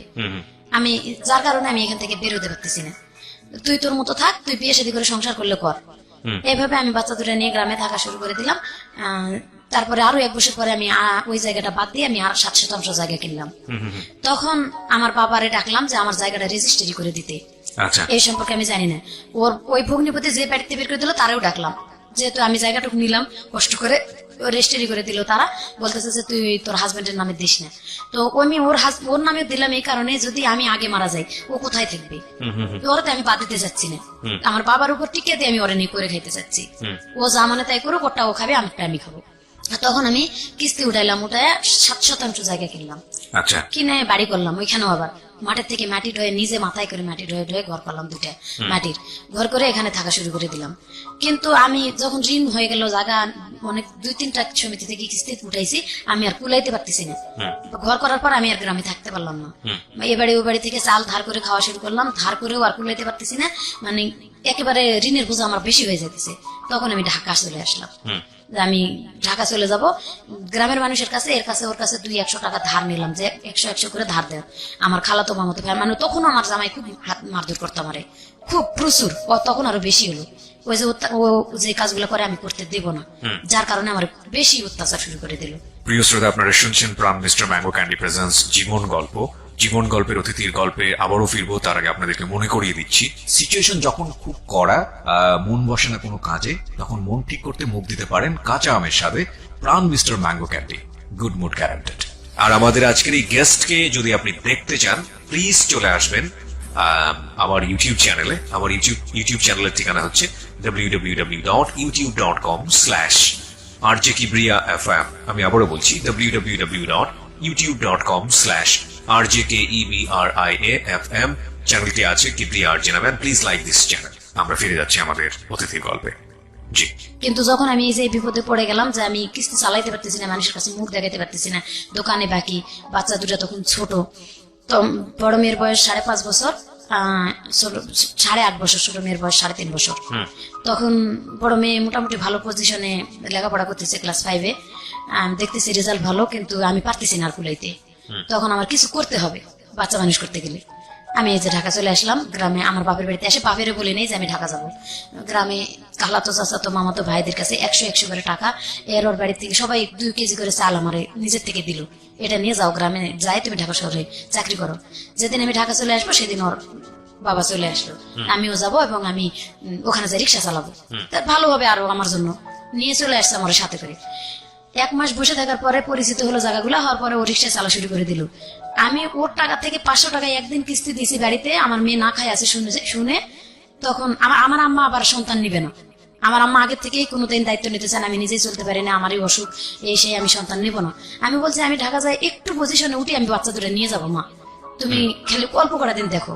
এভাবে জোর করে রাখে চলে আসছে, চুরি করে আসার মতো। তখন ওর বাবা চলে আসলো। আমি বললাম যে তুমি যখন আসছো ভালো হয়েছে, তো আমার বাচ্চা দুটো আমি কেন ওদের কাছে ফেলে রাখবো, ওরা তো দেখশন করবে না সেরকম করে। আমার ছোট ভাইয়ের বিয়ে হয়ে গেছিল তখন, ভাই বউ আরো বেশি মানে ই করতো, রাগারাগি করতো, দেখতে পারবে না, মারধর করতো এক কথায় বাচ্চা দুটারে। যার কারণে একটু খাওয়া কম বেশি হলে মানে বকাবকি করতো। আমি বলছি যে বাচ্চা দুটো নিয়ে আসো, এখন নিয়ে আসবো না, তুমি আগে চাকরি করো, ভালো করে বেতন পাও। আমি চাকরি করে বেতন নিয়ে এসে ঘরে রেখে প্রথম মাসের বেতন রাখেই আমি চলে গেছি অফিসে যে দোকান বাকি দেবো। ও প্রথম মাসের বেতনই নিয়ে পলায় চলে গেছে। পরে আমার বড় মেয়ের বিয়ের বয়স যখন হয়ে গেল, ওর বাবা এক কথাই কোনো কাজ কাম করেই না, বাদ ওটা সাবজেক্টই বাদ দিয়ে দিছি। পরে আমি নিজে থেকে বিয়ে দিব, আমার বাপ মারে বললাম যে আমি মেয়ে বিয়ে দিব, তো তারা কেউ গুরুত্ব দেয় না, এদিকে কোনো ইয়ে আসে না। পরে মেয়ে বিয়ে দিলাম, দিয়ে আমি ঢাকা শহরে চলে আসলাম। তখন ওর আব্বার সাথে আমি থাকি না, আমি মেয়েকে একলা বিয়ে থাকি। দিলেন কি বাবার অমতি? বাবার আপনি মতে নিজের মতো করে বিয়ে দিলেন? না, ওর বাবার মতেই, গ্রামের মানুষ সহ এখন আমার গ্রামে বিয়ে দিছি। গ্রামের ছেলে একটা প্রস্তাব দিছে, গ্রামের মানুষই আমাদের বললো কি ওর বাবা যেহেতু ভালো না, এত ছেলে ভালো ছেলে পাইছে, বিয়েটা দিয়ে দাও। আচ্ছা, গ্রামে আমি বিয়ে দিয়ে দিলাম ঠিকই, তো ছেলে সেদিন বলছে আমি একটা পয়সাও কোনো দেনমোহর নেবো না, কোনো টাকা পয়সা কিছু নেবো না, তবে দেনমোহর কেন নেবেন? মানে এই যৌতুক নেবো না। হ্যাঁ। আমি মানে 50,000 টাকা দেনমোহর হিসেবে আর কি এটা করলো, যেহেতু যৌতুক নিবে না, গ্রামেরই ছেলে, গ্রামের মানুষ, তার স্কুলের মাস্টার এবং মাতবররা সবাই আছে, বিয়েটা দিয়ে দেওয়া হলো। দিয়ে দেওয়ার পরে 1 বছর পরে জামাই চাপ দিতে শুরু করলো 50,000 টাকা নিবে। তখন আমি 30,000 টাকা পর্যন্ত দিছিলাম, আর বাকি 20,000 টাকা আমি দিতে পারিনি। আমি মানে চলতে পারতেছিলাম